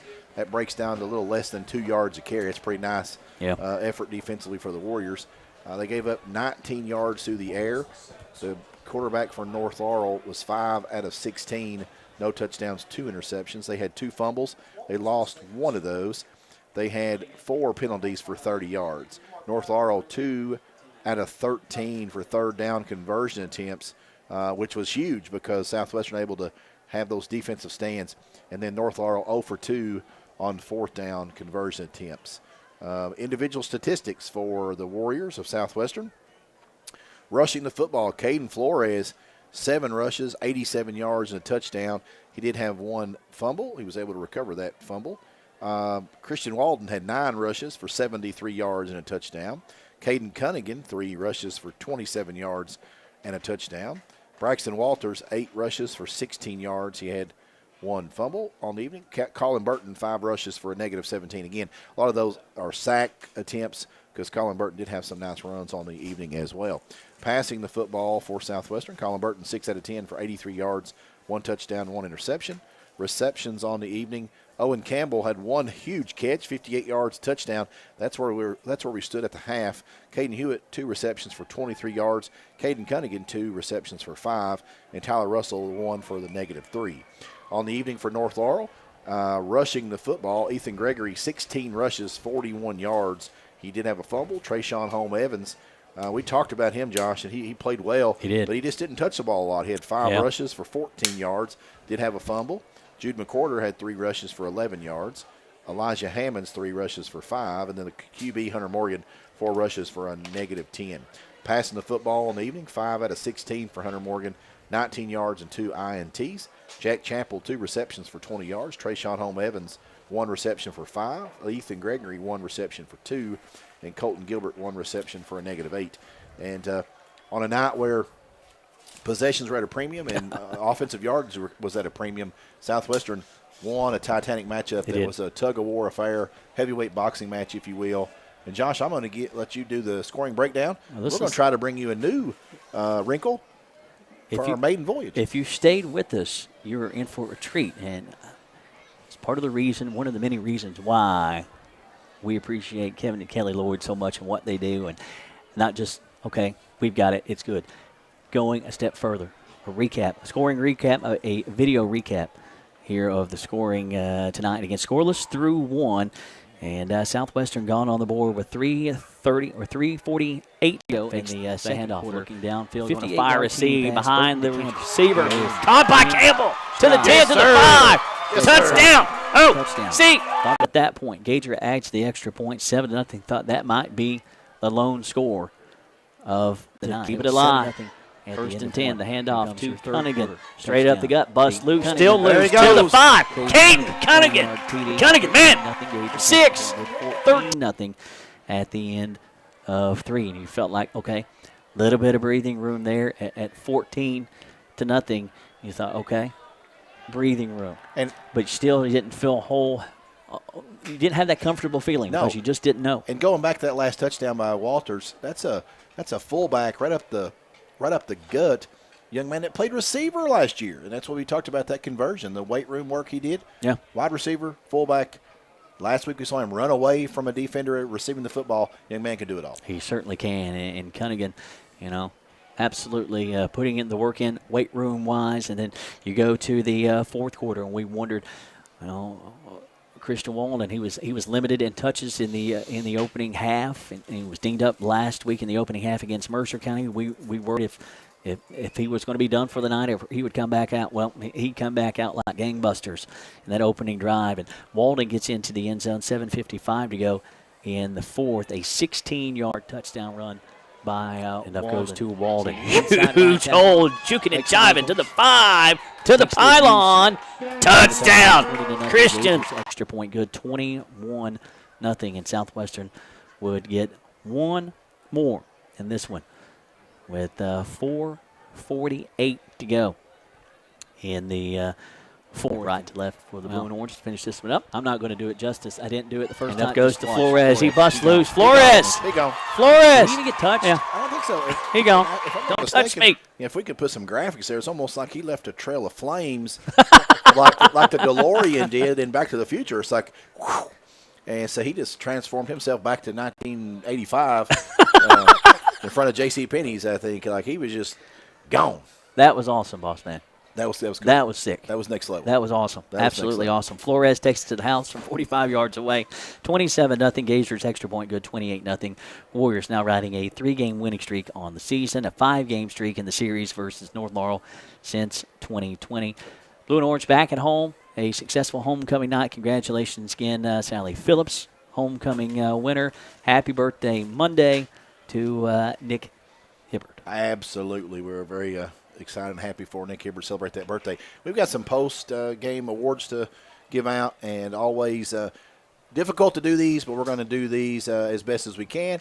Lineman of the game, Big Blue Septic Service lineman of the game, going to go to Devin Leclerc. We've been really he has just impressed us week in, week out. Yeah, and Devin Leclerc does work, as we like to call it, on both sides of the football, and he's done that again tonight. Devin Leclerc, our Big Blue Septic Service lineman of the game. Offensive player of the game, Somerset Community College offensive player of the game, could have went Colin Burton.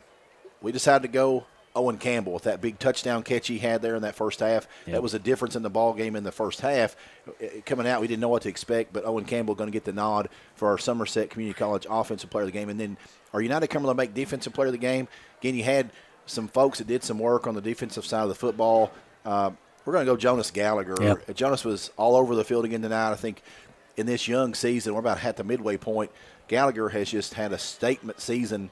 And that interception that he had where he returned the ball 36, 38 yards when yardage was coming at an ultimate premium was huge. And that set up that first touchdown drive where Owen Campbell had to catch.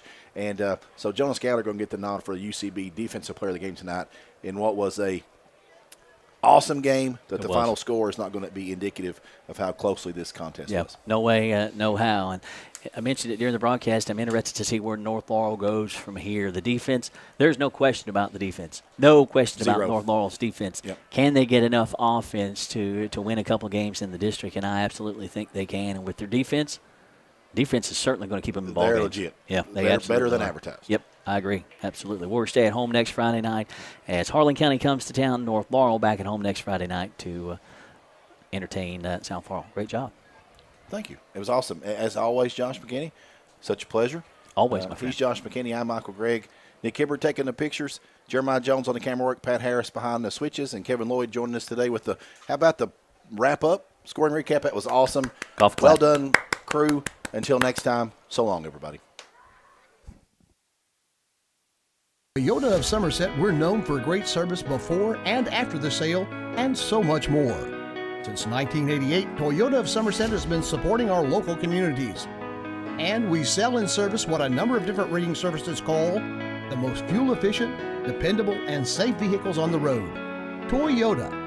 Toyota of Somerset, South Highway 27 Somerset, and online at toyotaofsomerset.com.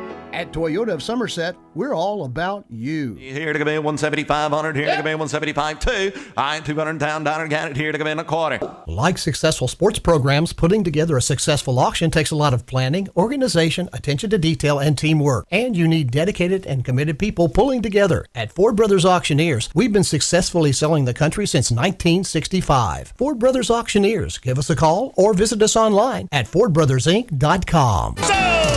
Ford Brothers Auctioneers, we're selling the country.